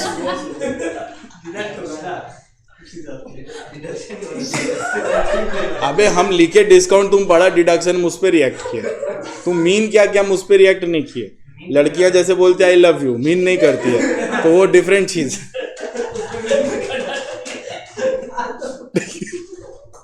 इधर आओ, आ जाओ, आ जाओ। हम पहले नहीं समझते थे इन लोग का, अब हम समझते हैं सब। पहले हमको लगता था कि वो अगर पूछ ली खाना खाया तो हमको लगता वो प्यार है। बाद में जाके समझ आया कि वो नॉर्मल है। फिर हमको बोलती थी कि नॉर्मल है, मतलब खाना खाया पूछना वेरी नॉर्मल है। हर दिन, हर दिन सबसे तुम पूछती है।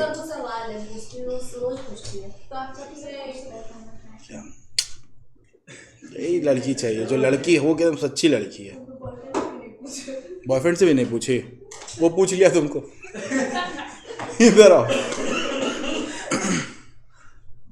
चलो चलो, एक एक करके हम बताएंगे क्या क्या बोलते थे। इधर आओ, इधर आओ। नहीं, अब मेरा देखो, जैसे ये बोला डिस्काउंट लिखे और हो क्या रहा है, जैसे हम डिस्काउंट लिखे क्या बोला, डिडक्शन। हर चीज़ का एक मतलब होता है, राइट। अब लॉजिक उसका सही है कि जो लिखे वो नहीं है, जो मीन है वो अलग है। तो बोलना और मीनिंग में अंतर होता है। तुम लड़की है, तुम लोग समझेगी, समझ रही है।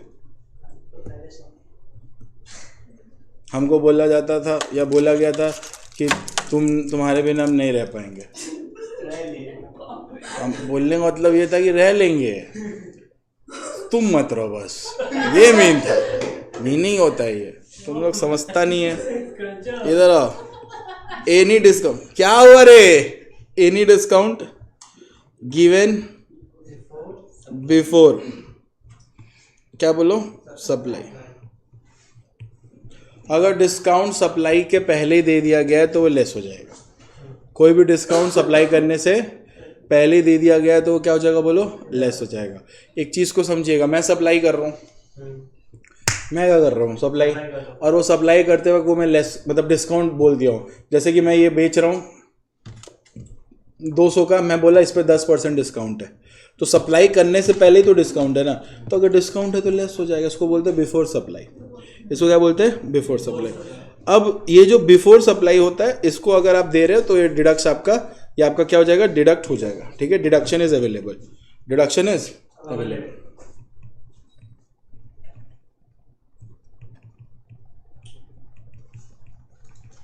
Deduction is available. दूसरा आता है लेस में। दूसरा लेस में क्या आता है कि एनी डिस्काउंट, ये आपको हम डिस्काउंट दे रहे हैं, it's a discount, any discount given after supply, given after supply. Time कितना हो रहा है बेटा? हाँ, okay. Any discount given after supply, कोई भी डिस्काउंट जो सप्लाई के बाद दिया जाता है उसको भी डिडक्शन आप ले सकते हैं, बट इसका 2 हिस्सा है। चेक करेंगे क्या अग्रीड हो गया था जब आप सप्लाई कर रहे थे, उस वक्त बात हो गया था कि क्या आपको डिस्काउंट देंगे, इसमें कोई अग्रीड हुआ था क्या? अगर अग्रीड था तो ठीक है, नहीं अग्रीड था तो उस हिसाब से चलेंगे। दूसरा नॉट अग्रीड, आइदर अग्रीड था कि डिस्काउंट देंगे या फिर अग्रीड नहीं था कि डिस्काउंट देंगे। Are we through with this, yes और नो? आइदर अग्रीड था कि डिस्काउंट क्या होगा देंगे, या फिर अग्रीड था कि डिस्काउंट नहीं देंगे। समझ आ रहा है? बोलो। तो अगर अग्रीड था कि डिस्काउंट देंगे तो डिस्काउंट मिलेगा, लेकिन आपको क्या करना पड़ेगा, जो भी डिस्काउंट है वो इनवॉइस से लिंक्ड होना चाहिए, और दूसरा आईटीसी रिवर्स्ड हो जाना चाहिए। अब बहुत जन ये बच्चा समझता नहीं आईटीसी रिवर्स्ड। अब देखो हम तुमको समझा देते हैं, ठीक है? सर आफ्टर डिस्काउंट कौन सा होता है? मान लो सेल्स डिस्काउंट, वॉल्यूम डिस्काउंट, कुछ ऐसा डिस्काउंट है। मैंने मान लो तुम मेरे से 10 लाख का माल खरीदे, 10 लाख के माल पे 10% जीएसटी लगा, मान लो तो 1 लाख, तो टोटल कितना हुआ? तुम बोले मेरे को इस इनवॉइस पे डिस्काउंट दीजिए ना प्लीज। मैं बोला देखिए सर, अगर आपका मेरे साथ पूरे साल में सेल क्रॉस कर जाता है 5 करोड़, देन हम आपको इनवॉइस पे डिस्काउंट 10% करके दे देंगे, ठीक है? डन। अब 10 लाख पे तुमने जीएसटी कितना पे किया? 1 लाख 10% करके, ठीक है? अब तुम्हारा पहुंच गया 5 करोड़, तो अब डिस्काउंट मिलना चाहिए कि नहीं चाहिए? कितना परसेंट? 10%। तो अब हर इनवॉइस पे डिस्काउंट मिलेगा ना, तो इस इनवॉइस पे 10 लाख पे 10% का डिस्काउंट, दैट इज कितना? 9 लाख। यस और नो? अब जीएसटी लगना चाहिए कितना पे? 9 लाख पे। तो 9 लाख पे जीएसटी लगेगा तो कितना होगा? 90,000, है ना? तो तुम ऑलरेडी आईटीसी ले चुके हो, कितना से ज़्यादा का ले चुके हो? 10,000 से ज़्यादा। तो उसको पहले रिवर्स करो, तब हम आपको डिस्काउंट करने का देंगे। मतलब अब आपका वैल्यू 10 लाख नहीं, कितना मानेंगे? 9 लाख। लेकिन पहले वाला आईटीसी क्या करो? रिवर्स करो। Are we through with this? यहाँ तक क्लियर है? बोलो डन है? तो दिस इज आपका value of supply. This is आपका क्या? वैल्यू ऑफ सप्लाई, जो ट्रांजैक्शन वैल्यू से डील करता है। एग्जाम पर्सपेक्टिव से सबसे ज़्यादा इंपॉर्टेंट है ये वाला आपके सीएमए में, ठीक है? इस बार के लिए सबसे ज़्यादा इंपॉर्टेंट है। फिर नेक्स्ट आ जाता है बेटा वैल्यूएशन रूल। नेक्स्ट क्या आ जाता है बताइए? वैल्यूएशन रूल, जो 27 टू क्या है? 31 है। बताया ना? वैल्यूएशन रूल क्या है बोलो? 27 टू 31। आज आ जाइए। वैल्यूएशन रूल जो है ये है रूल 27 टू 31। अब ध्यान से समझिएगा। आप रेडी है? 5-7 मिनट्स का टॉपिक है, ज़्यादा नहीं। वैल्यूएशन रूल जो है वो 27 टू 31 में डील करता है। Now what do we mean by valuation rule, और इसमें कैसे कैलकुलेट होता है, क्या होता है? वैल्यूएशन रूल का मतलब क्या है? सुनो ना, 2 रूल था, एक ट्रांजैक्शन रूल था और एक वैल्यूएशन रूल था। ट्रांजैक्शन वैल्यू आप फॉलो करते हैं 15(1), 15(2) और 15(3). और ट्रांजैक्शन रूल फॉलो करने के लिए आपका मॉनेटरी मतलब कैश में ही पेमेंट होना चाहिए सब, नो काइंड, और दूसरा रिलेटेड पार्टी ट्रांजैक्शन नहीं होना चाहिए। अगर हुआ तो आपको वैल्यूएशन रूल फॉलो करना है। वैल्यूएशन रूल में सबसे पहला रूल आता है रूल नंबर 27। रूल नंबर कौन सा बताइए? 27, जो बोलता है value of supply of goods, value of supply of goods और service where consideration is not wholly in money, जहां पे कंसिडरेशन मनी फॉर्म में खाली नहीं है। मान लो वेदिका के पास एक लैपटॉप है, ठीक है, लेनोवो का, ठीक है, ये एक लैपटॉप है, ये इसको लेके एक्सचेंज करने जा रही है और एक नया लैपटॉप लेने जा रही है, आईफोन वाला, मतलब आईफोन बोल रहा है, मैकबुक वाला। Are we through with this? तो वो एक तरह का मैकबुक लेने जा रही है। Are we through with MacBook? ठीक है। अब ध्यान से सुनो, अब ये जो ये लैपटॉप लेने जा रही है, हो क्या रहा है, इसका दाम है मान लो 1 लाख रुपए, तो ये 50,000 कैश दे रही है और ये ओल्ड लैपटॉप दे रही है। समझ आ रहा है? पुराना लैपटॉप प्लस 50,000 क्या? 50,000 पुराना लैपटॉप प्लस 50,000 कैश। अब क्या यहाँ सप्लाई हो रहा है, the answer is yes, there is a supply of laptop, but क्या ये ट्रांजैक्शन वैल्यू होना चाहिए? नहीं, because price is not only the consideration. तो हम लोग कौन सा रूल फॉलो करेंगे? Rule number 27। रूल नंबर 27 बोलता है कि जब कभी भी कोई value of supply of goods हो रहा है और सर्विस हो रहा है जहां कंसिडरेशन होली इन मनी नहीं है, इस पर्टिकुलर सिनेरियो में सिर्फ पैसा ही सब कुछ नहीं है, not wholly in money, not wholly in money. ऐसे तो पैसा ही सब कुछ होता है, बट यहाँ पे पैसा सब कुछ नहीं है, नॉट होली इन मनी, कुछ बदले में दिया और भी जा रहा है, ऐसे तो पैसा ही सब। क्या बोला भाई? क्या बोला भाई अपना? तुम? राजू तो बोले ही जा रहा है, किस किस को क्या क्या बोल के रखा है वो। इधर आओ, नेक्स्ट इधर आ जाओ। सबसे पहले लेंगे मार्केट वैल्यू। क्या लेंगे बोलिए? Market value. क्या हुआ? कान में बूंद चाहिए? क्या हो गया? काम खराब हो जाएगा। होगा होगा, बूंद ले लो। इधर देखो, कुछ ना हो, इन लोग चीटियर लोग, तुम एकदम अच्छी बात पढ़ाई, कान बंद करना चाहिए ना। तुम पीछे से पर्दा लगा लो, अब समझे? यहाँ से हम एक काम करेंगे, ऐसे रॉड लगा के पर्दा लगा देंगे, यहाँ से टीवी का छेद रहेगा। क्या हुआ रे भाई इन लोग को? सर आप आगे बढ़े। अलग चीटियर लोग हैं।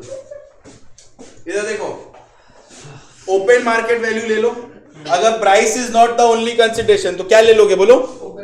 Open market value. समझ आ रहा है? जो प्रोडक्ट खरीद रहे हैं उसका मार्केट वैल्यू तो है, इसमें पता नहीं चल रहा है कितना है, बट कुछ तो वैल्यू है। मान लो ये 1 लाख रुपए तुमको पता नहीं है, नहीं पता है, अच्छा नहीं पता, पता करो।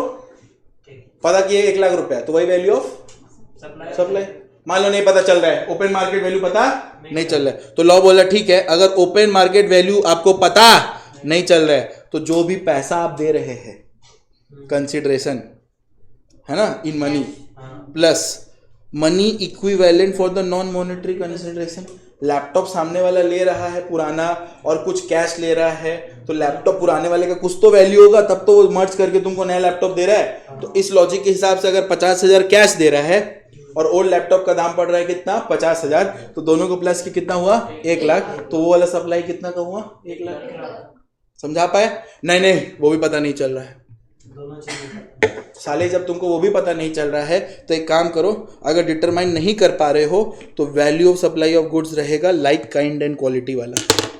लाइक काइंड एंड क्वालिटी वाला मतलब जो लैपटॉप आप खरीद रहे हो उसके जैसा मार्केट में सेम लाइक सेम काइंड और सेम क्वालिटी का कोई ना कोई तो बेच रहा होगा, कोई ना कोई तो खरीद रहा होगा, तो वही दाम आपका वैल्यू ऑफ सप्लाई पड़ेगा। आर विथ विद दिस, यहाँ तक क्लियर हुआ? बोलो डन। ये आपका वैल्यूएशन रूल नंबर कौन सा था बोलो? 27। अब देखो रूल नंबर 28। रूल नंबर 28 क्या है? Value of supply of goods और सर्विस और बोथ बिटवीन क्या बोलो? डिस्टिंक्ट और रिलेटेड पर्सन। डिस्टिंक्ट पर्सन और रिलेटेड पर्सन का डेफिनेशन मैंने बताया हुआ है। होता क्या है कि जब भी कोई सप्लाई रिलेटेड पर्सन और डिस्टिंक्ट पर्सन के बीच में होता है तो there is no consideration involved, फिर भी उनको सप्लाई माना जाता है। I repeat myself, according to schedule 1, according to अगर कोई भी तरह का सप्लाई रिलेटेड पर्सन और डिस्टिंक्ट पर्सन के बीच में हो रहा है फिर भी उनको सप्लाई माना जाएगा, भले उसमें कंसिडरेशन नहीं है। तो अगर कंसिडरेशन नहीं है लेकिन सप्लाई तो है तो हमको पता तो करना पड़ेगा उसका वैल्यू क्या है। सर एक एग्जांपल दीजिए ना डिस्टिंक्ट पर्सन का। मेरा धंधा 1 कलकत्ता में, मेरा धंधा 2 महाराष्ट्र में है मेरा ही धंधा, बट अगर यहाँ का स्टॉक वहां जाएगा तो देयर इज अ सप्लाई, क्योंकि हम लोग का स्टेट्स अलग है, डिस्टिंक्ट पर्सन माना जाएगा। समझ आ रहा है? तो अब बात समझो, कंसिडरेशन तो नहीं लेंगे बट सप्लाई है, सप्लाई है तो जीएसटी लगेगा, यस और नो? तो किस वैल्यू पे लगेगा? तो लॉ बोलता है एक आप करिए, आप ओपन मार्केट वैल्यू ले लीजिए। आप जो प्रोडक्ट भेज रहे डिस्टिंक्ट पर्सन को उसका मार्केट वैल्यू तो होगा, उससे पैसा नहीं ले रहे तो क्या हुआ? उसका मार्केट वैल्यू तो है। मान लीजिए हम क्या किए, हेमा या फिर हेमा छोड़ो, मान लो हम क्या किए कि हम किसी को कुछ चीज़ वादा किए देने का, कोई भी चीज़ वादा किए देने का, कोई भी चीज़, छोड़ो हेमा ही, हम बोले हेमा तुमको हम आईफोन देंगे, ठीक है, हम आईफोन बेचते मान लो, तो रिलेटेड पर्सन, डिस्टिंक्ट पर्सन मान लो, एक बार के लिए हम और हेमा एक रिलेटेड पर्सन है, हम और हेमा कौन है, एक रिलेटेड पर्सन है, पैसा लेंगे इससे, बट सप्लाई तो हो रहा है। तो ये जो हम इसको गिफ्ट दे रहे हैं इसका मार्केट वैल्यू तो होगा, कुछ तो मार्केट वैल्यू होगा, तो ये मार्केट वैल्यू जो भी होगा वही मेरा वैल्यू ऑफ सप्लाई इसका रहेगा, बट मार्केट वैल्यू नहीं है, मार्केट वैल्यू दिया हुआ नहीं है, तो लॉ बोलता है अगर मार्केट वैल्यू नहीं है तो लाइक काइंड एंड क्वालिटी वाला ले लीजिए, सेम फोन कुछ तो काइंड क्वालिटी का कोई ना कोई तो दे रहा होगा, वही दाम ले लीजिए, वो भी नहीं है तो मर जाइए। तो बोल रहा है कॉस्ट बेस्ड वैल्यू, तो बोल रहा है कॉस्ट बेस्ड वैल्यूएशन मेथड लगाइए, cost based valuation method that is 110% of cost of supply will be the value of supply. नहीं समझा? मेरा कॉस्ट है, देखो cost based valuation method that is कितना 100 of the cost of supply.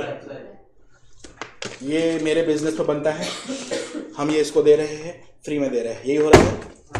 इसका कुछ cost होगा, कॉस्ट होगा, इसका 110% कर दीजिए, इस कॉस्ट का 110% हमारा सप्लाई माना जाएगा, क्योंकि हम अगर इसको देते प्रॉफिट मार्जिन मिनिमम तो रखते, वही 10% मिनिमम मार्जिन मान लीजिए, समझ आए? मान लीजिए 1000 का है, हम फ्री में दे रहे हैं, तो हमारा वैल्यू ऑफ सप्लाई कैसे होगा? कॉस्ट ही 1000 का है तो कैसे कॉस्ट 1000 रुपए में तो होगा नहीं, वो मैं बोलता 1000 का तो 1000 में तुम लेगा नहीं, 1000 का 110% कर दीजिए, कितना हुआ 1100। Are we through with this? 1100 में सप्लाई हो रहा है, यस और नो? नहीं समझ रहे, क्लियर हुआ? ओके। और अगर उसके बाद ही कुछ पता नहीं कर पाए तो बेस्ट जजमेंट मेथड, जो भी आपके मन में आए, कैसा है वो इंसान, घटिया है अच्छा है, जो जजमेंट आता है ना वैसे जजमेंट यहाँ भी लगा लीजिए, इतना का होना चाहिए, ठीक है। अब जैसे मेरा जजमेंट है वेदिका एकदम फालतू लड़की है, एग्जाम्पल दे रहे हैं, एग्जाम्पल, उसको देखो मैं बेचारी सीरियस हो जाएगी, ठीक है, तो ये मेरा जजमेंट है। हम बोले युवानी अच्छी लड़की है जजमेंट है, ठीक है। अब आदमी का जजमेंट है ये सब कुछ भी अच्छा हो। इधर आओ,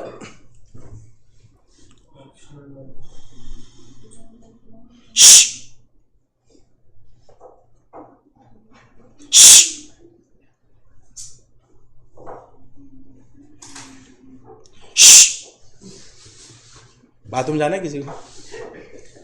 ये वाला मैं हूं, ये वाला देखो, फटाफट पढ़ो ना। तुमसे मिलना बात करना बड़ा अच्छा लगता है। क्या हुआ प्रज्ञा, पगला गई हो तुम? प्यार में हो तुम?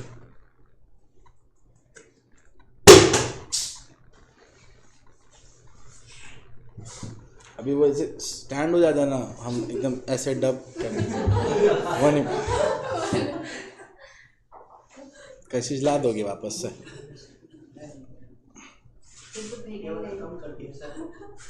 अब हम लोग हेमा जब तक एसी ऑन करने नहीं बोलेगी, कोई एसी ऑन नहीं होगा, इसको भी बंद कर दो।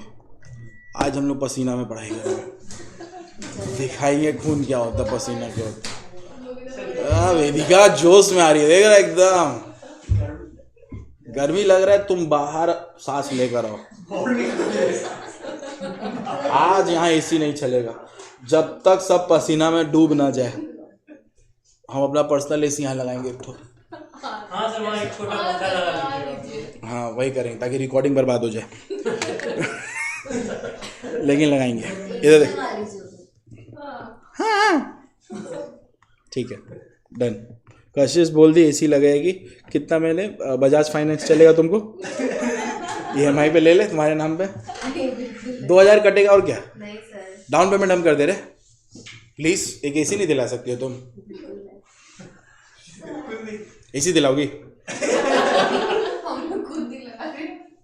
बोलो।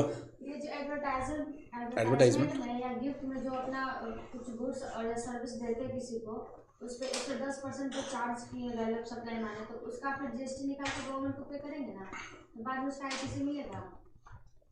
सप्लाई मिल रहा है तो आईटीसी भी मिलेगा।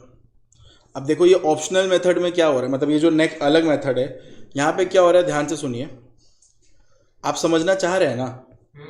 नहीं तो फिर बोल दो, क्योंकि मेरा ये ना अच्छा खासा एनर्जी लग रहा है। ठीक है, ध्यान से समझिएगा। इसको मैंने एक गुड्स दिया, मान लीजिए मैंने इसको गुड्स दिया G1, कोई G1 करके गुड्स दिया मैंने इसको। ठीक है, और ये मेरे से रिलेटेड है तो देयर इज नो कंसिडरेशन। ठीक है, आपके पास एक ऑप्शन मेथड और है। ऑप्शन मेथड ये है कि ये इंसान अपने यही गुड्स को कस्टमर को बेचेगा, है कि नहीं? नहीं समझा? ये गुड्स ये कस्टमर को बेचेगा।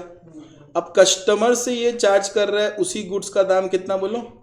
5 लाख। यहाँ पे बहुत प्यारा सा बात बोला कि 5 लाख वो अपने कस्टमर से चार्ज कर रहा है, तो ऑब्वियस सा बात है कुछ तो पैसा रखा, तो वो कुछ तो प्रॉफिट मार्जिन रखा होगा। तो यहाँ पे वही वो बोल रहा है कि आप एक और चीज़ कर सकते हैं। आप क्या कर सकते हैं कि जो भी प्राइस चार्ज हो रहा है उसका 90% कर दीजिए। तो 5 लाख का कितना बोलो? 4.5 लाख। 90%। 5 लाख का कितना बोलो? 90% कितना हुआ? 4.5 लाख। ये 4.5 लाख इन लोगों का सप्लाई माना जाएगा। ऐसे सर इसको हम लोग कब फॉलो करेंगे? ऐसा कुछ नहीं है, ये ऑप्शन है। आप ये फॉलो करके भी वैल्यू ऑफ सप्लाई निकाल सकते हो, या वो 110 या 110% करके भी कर सकते हो, डिपेंडिंग अपॉन आपको एग्जाम में दिया क्या सवाल है। एग्जाम में अगर कॉस्ट दिया हुआ है, इसका कॉस्ट, तो इसके कॉस्ट का फिर 110% फायदा देगा ना। एग्जाम में कॉस्ट मिसिंग है, देन इन दैट केस इसका सप्लाई कस्टमर को दे रहा है, उसका 90% करना फायदा रहेगा ना। समझा पा रहे? थैंक्स, हम अच्छा पढ़ाते पता है। हाँ सर। थैंक्स। आ जाओ इधर देखो। Rule 29, value of supply of goods made और receive through an agent. Again agent के थ्रू जब हम लोग, गर्मी लग रहा है? नहीं सर, ठीक है, एकदम ठीक है, ठीक है, एकदम ऐसे ही रहो। आज देखते आज तो फैसला हो गया रहेगा, कौन हारेगा आज देखा जाएगा। आज तुम लोग सांस लेते चलो, हम मर जाएंगे बाबू, तुम टेंशन मत लो। मेरा पसीना हो, हम मर जाएंगे, मेरे को मौत मंजूर है, बट ईगो अपना एकदम ऊपर रखेंगे हम। आज ऐसी नहीं चलेगा। Value of supply of goods, आज हम तुम लोग को बताते हैं। तुम लोग पंगा किससे लिया है? तुम लोग गर्मी का और ठंडा का नाटक कर रहे हैं ना। आज तुम देखो, आज तुम लोग को साला जिसको लगे गर्मियों निकले, आज हम अपना प्राण त्याग देंगे, बट एसी आज नहीं चलेगा, कुछ नहीं चलेगा, कुछ नहीं। ऐसे ही पढ़ो आज साला तुम लोग। Value of supply of goods made और रिसीव थ्रू एन एजेंट। अब ध्यान से देखो, अगर थ्रू एन एजेंट अगर आप कर रहे, थ्रू एन एजेंट सप्लाई कर रहे, किसके थ्रू सप्लाई कर रहे बोलो? Through an agent. एजेंट कौन होता है? Middle man. ठीक है, ये मान लो एजेंट है, ये साला कोरियन लग रहा है बट ठीक है, मान लो ये कौन है? एक एजेंट है। ये कौन है बोलो? एक एजेंट है। और ये कौन? ये तो चाहिए सब बगल में वेदिका बना दीजिए। अब ध्यान से देखो, through an agent. Through an agent मतलब क्या? जब ये इंसान इसको माल देता है और ये इंसान अपने नाम पे इसको बेचता है, तो ये कहलाता है एजेंट। अब ये जो एजेंट होता है, ये इसको सप्लाई किया और फिर ये इसको सप्लाई करेगा अपने नाम पे। तो इन लोगों के बीच में जो सप्लाई होता है ना, वो फ्री में होता है। रीजन, पहले ये इसको सामान देता है, ये जो बेचा, बेचने से जो पैसा आया उस हिसाब से वापस, ये दवा के चीज़ों पे ज़्यादा होता है, मेडिसिन में। ठीक है, तो इस केस में भी वही बोल रहा है कि इन लोगों के बीच में जो सप्लाई होगा वो तो फ्री में, बट सप्लाई तो है, तो कैसे निकालेंगे? ओपन मार्केट वैल्यू ले लीजिएगा, या 90% of the price charge for the supply of goods recipient, वही 90%। ठीक है, मतलब ये वाला, ये जो चार्ज करेगा ना इससे, उसका 90%। जब जब 90% आएगा तो आगे वाला आएगा, और जब जब 110% आएगा पीछे वाला। डन। फिर वही कॉस्ट वैल्यूएशन मेथड पढ़ा दिए, वही 110 वाला। और बेस्ट जजमेंट तो सबसे फेवरेट है, बेस्ट जजमेंट मतलब जो मन करे वो मान लो, तुम्हारा जो है, तुमको लगता है वो प्यार करती है मान लो नहीं करती है छोड़ दो ऐसा वाला है, ठीक है। नहीं समझ आया? प्यार प्यार करना पड़ेगा बेटा, कुछ नहीं, तुमको अपना जिंदगी अच्छा करना है, एक लड़की से बात करो बस, कोई भी एक लड़की, बस वो लड़की होनी चाहिए और कलयुग की होनी चाहिए, सीता टाइप नहीं। अच्छी लड़की हुई तो तुम्हारी जिंदगी बन जाएगा, वो मंजूर मत करो, खराब करो। रूल नंबर क्या? 32। रूल नंबर क्या बोलो? 32। नहीं बाबू, हम ये तुमको जो बता रहे हैं ना, वो हम एक बड़ा होके बता रहे हैं, जो प्रैक्टिकल का चीज़ है हम वो बता रहे हैं। यहाँ पे आज के समय पे लोग चमड़ी से प्यार करने लगे, पैसा से प्यार करने लगे, इंसान से प्यार करना बंद हो गया। यहाँ पे लोग अब स्टेटस देख के प्यार करते हैं। Status is the most important issue, ठीक है। ये मैसेजेस मैं हर एक यंगस्टर्स को देता हूँ बिकॉज वो सफ़र कर रहे हैं, उस सफ़र में वो अपने ये सारे चीज़ को बर्बाद कर रहे हैं। एक सिंपल सा मैसेज है, जब आपका शरीर आपके जैसा नहीं रहा, जैसे आप थे, तो सामने वाले का शरीर पहले जैसा कैसा रहेगा जैसे वो था? वो सब तो डिस्ट्रॉय है। आप यहाँ से अपने आप को 4 साल पहले देखिए, आप क्या थे और अभी आप क्या है।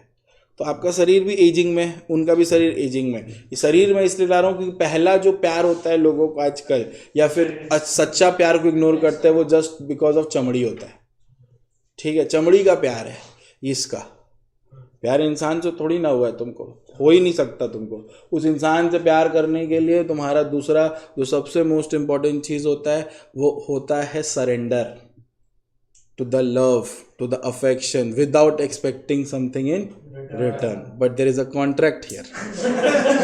People expect in return.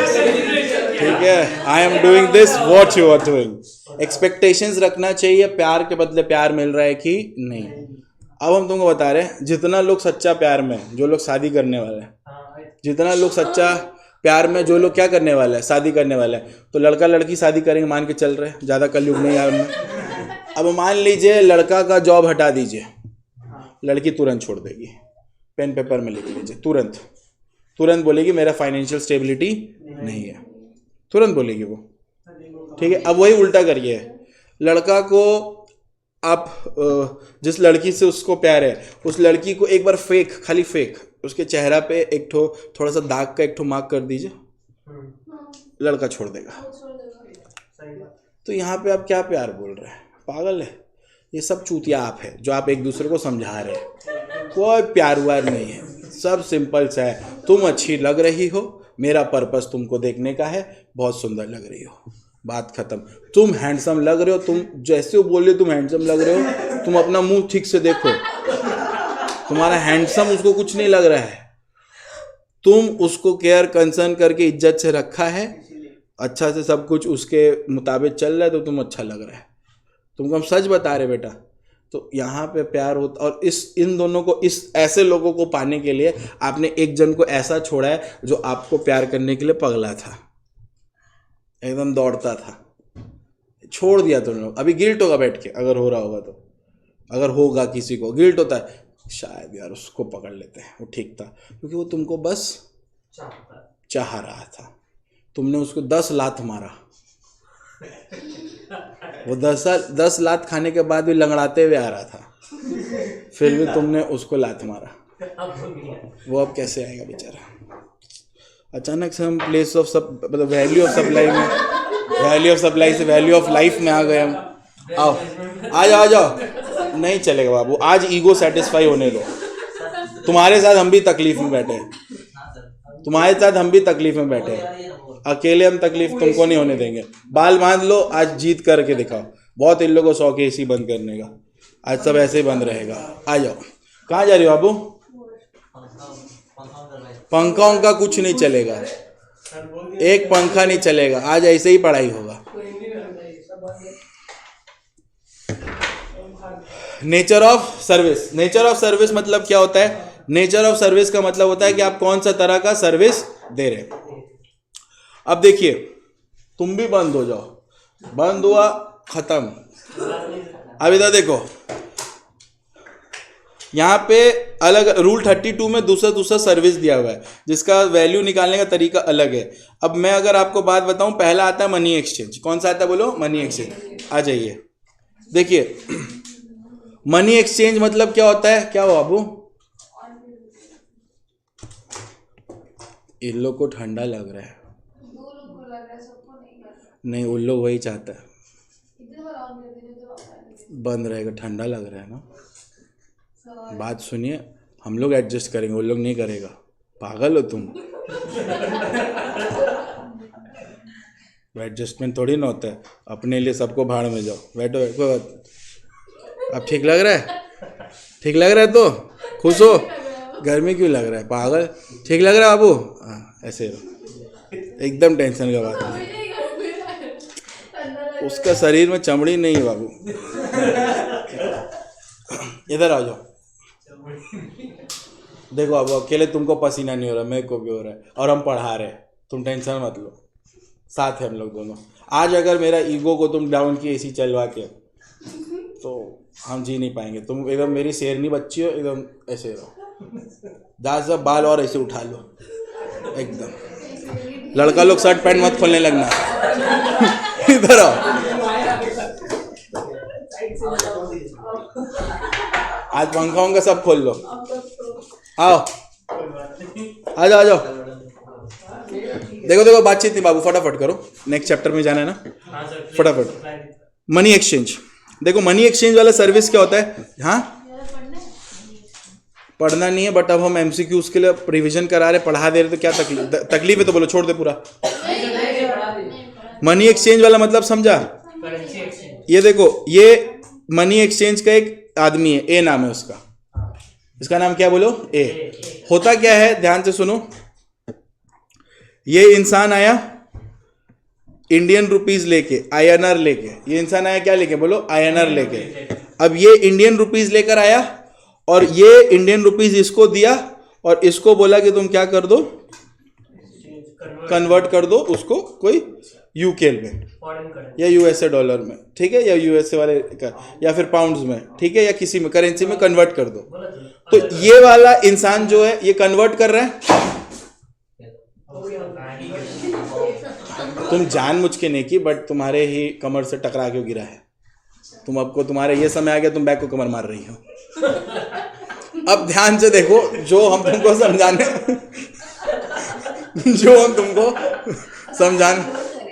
हाँ, जो तुम समझाना,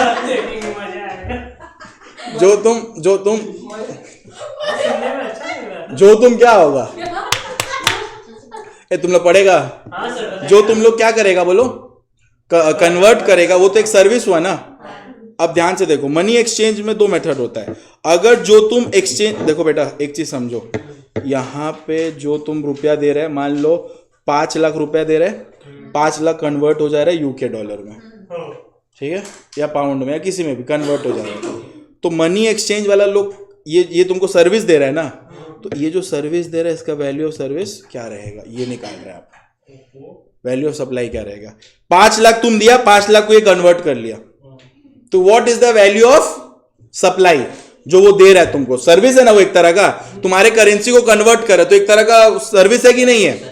तो ये जो सर्विस दे रहा है ये कैसे निकलेगा? लॉ बोलता है कि एक वन ऑफ द करेंसी जो एक्सचेंज हो रहा है, अगर INR है, इंडियन रुपीज है उसमें से कुछ एक, तो RBI का रेट अवेलेबल है, तो RBI का रेट और जो ट्रांजैक्शन वैल्यू है, ठीक है, उसको इनटू कर दो foreign currency unit is exchange. देखो RBI का रेट होता है, जैसे कि मान लो $1 अभी चल रहा है कितना? 87 चल रहा है, ये RBI रेट है। तुम ले रहा है $1 का 89, डिफरेंस कितना हुआ? तो $2 है ना, $2 हुआ ना। मेरा बोलने का मतलब है, देखो $1 कितना का पड़ रहा है? 87 रुपीस का। एक सेकंड, एक बार सुनो, एक बार सुनो। ये मनी एक्सचेंज समझ आया? मनी एक्सचेंज में मैंने आपको एक बार लास्ट, मनी एक्सचेंज में मैंने आपको क्या बोला कि अगर कोई भी तरह का एक्सचेंज इंडियन करेंसी में इन्वॉल्वमेंट रखता है, कोई भी तरह का एक्सचेंज किस में इन्वॉल्वमेंट रखता है बोलो, इंडियन करेंसी का इन्वॉल्वमेंट रखता है, तो आपको क्या करना है, डिफरेंस रेट्स का लेना है, उस हिसाब से कन्वर्ट करते हैं। Are we through with this? अब अगर कोई भी तरह से इंडियन करेंसी इन्वॉल्व नहीं है, तो जो भी फॉरेन करेंसी उसको कन्वर्ट करना है इंडियन में, उसके जो लोअर आएगा उसका 1% लेना है। इसी का एग्जाम्पल 2 दिया हुआ है। एग्जाम्पल 2 में आप देखिए $9,000 9,000 था, यूके पॉन्ड 4,500 था, दोनों को हम लोग ने इंडियन रुपीज में कन्वर्ट किया ना, तो इन दोनों में से जो लोअर आ रहा है दैट इज 3,69,000, उसका 1% मान के हमने टैक्स ले लिया। डन? 1%। क्लियर हुआ? बोलो डन। ओके, देखिए ये जो चैप्टर है, इस चैप्टर का नाम क्या है बोलिए, प्लेस ऑफ सप्लाई। इसमें मैं आपको एक चीज बताता हूं, ये बहुत ही अच्छा चैप्टर है और इजी चैप्टर है। पहला बात, चैप्टर ही कुछ नहीं है, इसमें बस आपको बताना है कि इसका सप्लाई का प्लेस इंटर स्टेट है कि इंट्रा स्टेट है। इट इज, इसी के लिए इस चैप्टर का नाम प्लेस ऑफ सप्लाई है। ठीक है, तो ये प्लेस ऑफ सप्लाई से आप डिसाइड कर पाते हैं कि ये इंटर स्टेट है कि इंट्रा स्टेट है। समझ आ रहा है कि IGST लगेगा कि CGST SGST लगेगा। यू पीपल कैन डिसाइड कि इसमें क्या लगेगा और कितना लगेगा। Are we through with this? तो एक बेसिक सा चीज है जो आपको समझना है, प्लेस ऑफ सप्लाई कैसे निकालेंगे। सबसे पहला बात याद रखिएगा, ये प्लेस ऑफ सप्लाई जो भी आप पढ़ रहे हैं, ये आप पढ़ते हैं एज पर IGST एक्ट। ये बेसिक चीज याद रखिएगा, this is not CGST act, this is what बोलिए, IGST एक्ट। IGST एक्ट के अनुसार आप डिसाइड करते हैं कि ये प्लेस ऑफ सप्लाई कौन सा है। ठीक है, तो सबसे बहुत बहुत बहुत इजी चैप्टर है, इसमें कोई टफ का कुछ बात नहीं है, आज तक कोई समझाया नहीं होगा ढंग से, इसीलिए इस चैप्टर में टाइम लगता है, बट है बहुत इजी चैप्टर। मैं कस्टम्स को उड़ा सकता हूँ अगर एकदम फुट से एकदम ऐसे, तो ये मेरे लिए सब कुछ नहीं है, ये और उससे भी ज़्यादा इजी है। हम लोग कस्टम जिस हिसाब से पढ़े हैं ना, वैसा तुमको पूरे इंडिया में कोई नहीं बता पाएगा, एकदम प्रॉपर मीनिंग से धम धम धमा धूम धाम, पता भी नहीं चला कि कस्टम हो गया है, बट वो कस्टम प्रॉपर है, एकदम प्रॉपर। इधर आइए, प्लेस ऑफ सप्लाई ऑफ क्या बताइए, गुड्स। सबसे पहला आ रहा है क्या बोलिए, प्लेस ऑफ सप्लाई ऑफ क्या बोलिए, पानी दो यार, अब ऑन किए। अब जो place of supply of goods है उसका सेक्शन मतलब वो सबसे पहले कौन सा एक्ट में कवर्ड है, अब IGST का ये सेक्शन 10(11) है, IGST का ये 12 और 13 है। तो सेक्शन 10(11) जो है वो डील करता है place of supply of goods से, ठीक है, और 12-13 डील करता है किससे, place of supply of service से। अब अगर यहाँ पे नहीं बताता ये एज पर IGST है, तो लोग मर्ज कर देते इसको CGST से, तो सेक्शन 12, 13, 14 टाइम ऑफ सप्लाई है, तो यहाँ पे तो पूरा महावेन कर देता तुम लोग। ठीक है, अब as per CGST act section 10 composition scheme है, यस और नो कि नहीं, समझ आ रहा है, बोलो डन कि नहीं डन। सेक्शन 11 एग्जेम्पशन है, अब यहाँ पे इसका है सेक्शन 10, 11, 12, 13 IGST। सबसे पहले सेक्शन 10 के अनुसार place of supply of goods,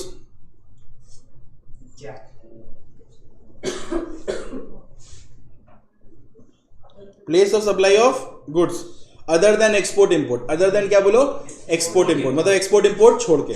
अब देखो बहुत इजी, तुम लोग को आता है, कॉमन सेंस है, फिर भी हम लोग कॉमन सेंस नहीं लगाएंगे एग्जाम में, हमको पता था।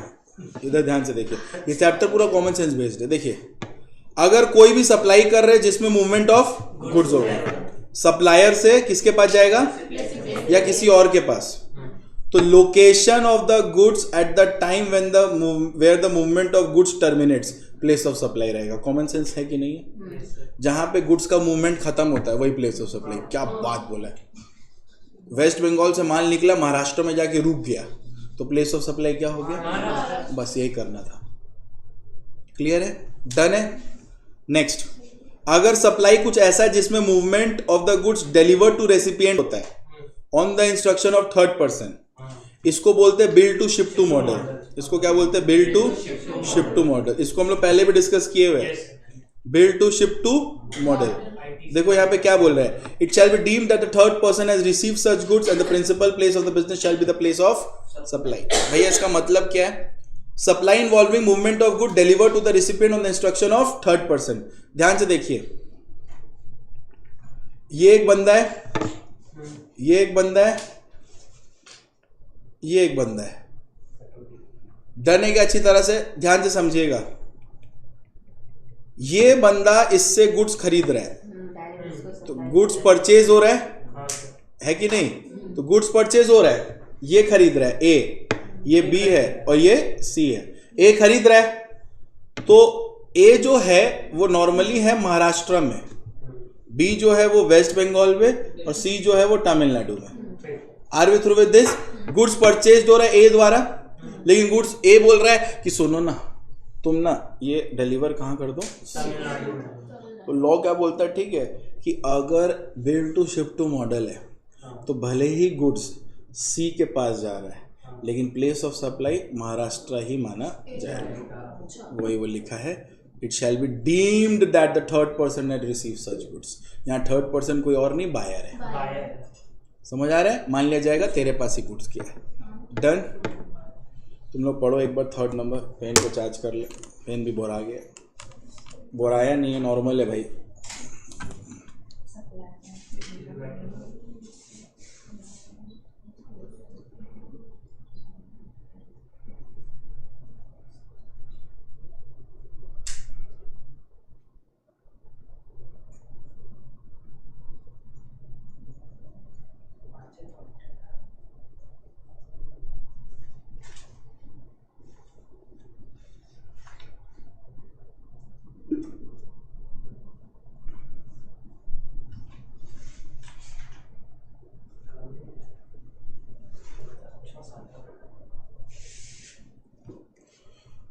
तुम लोग को ये रिवीजन फायदा दे रहा है क्या?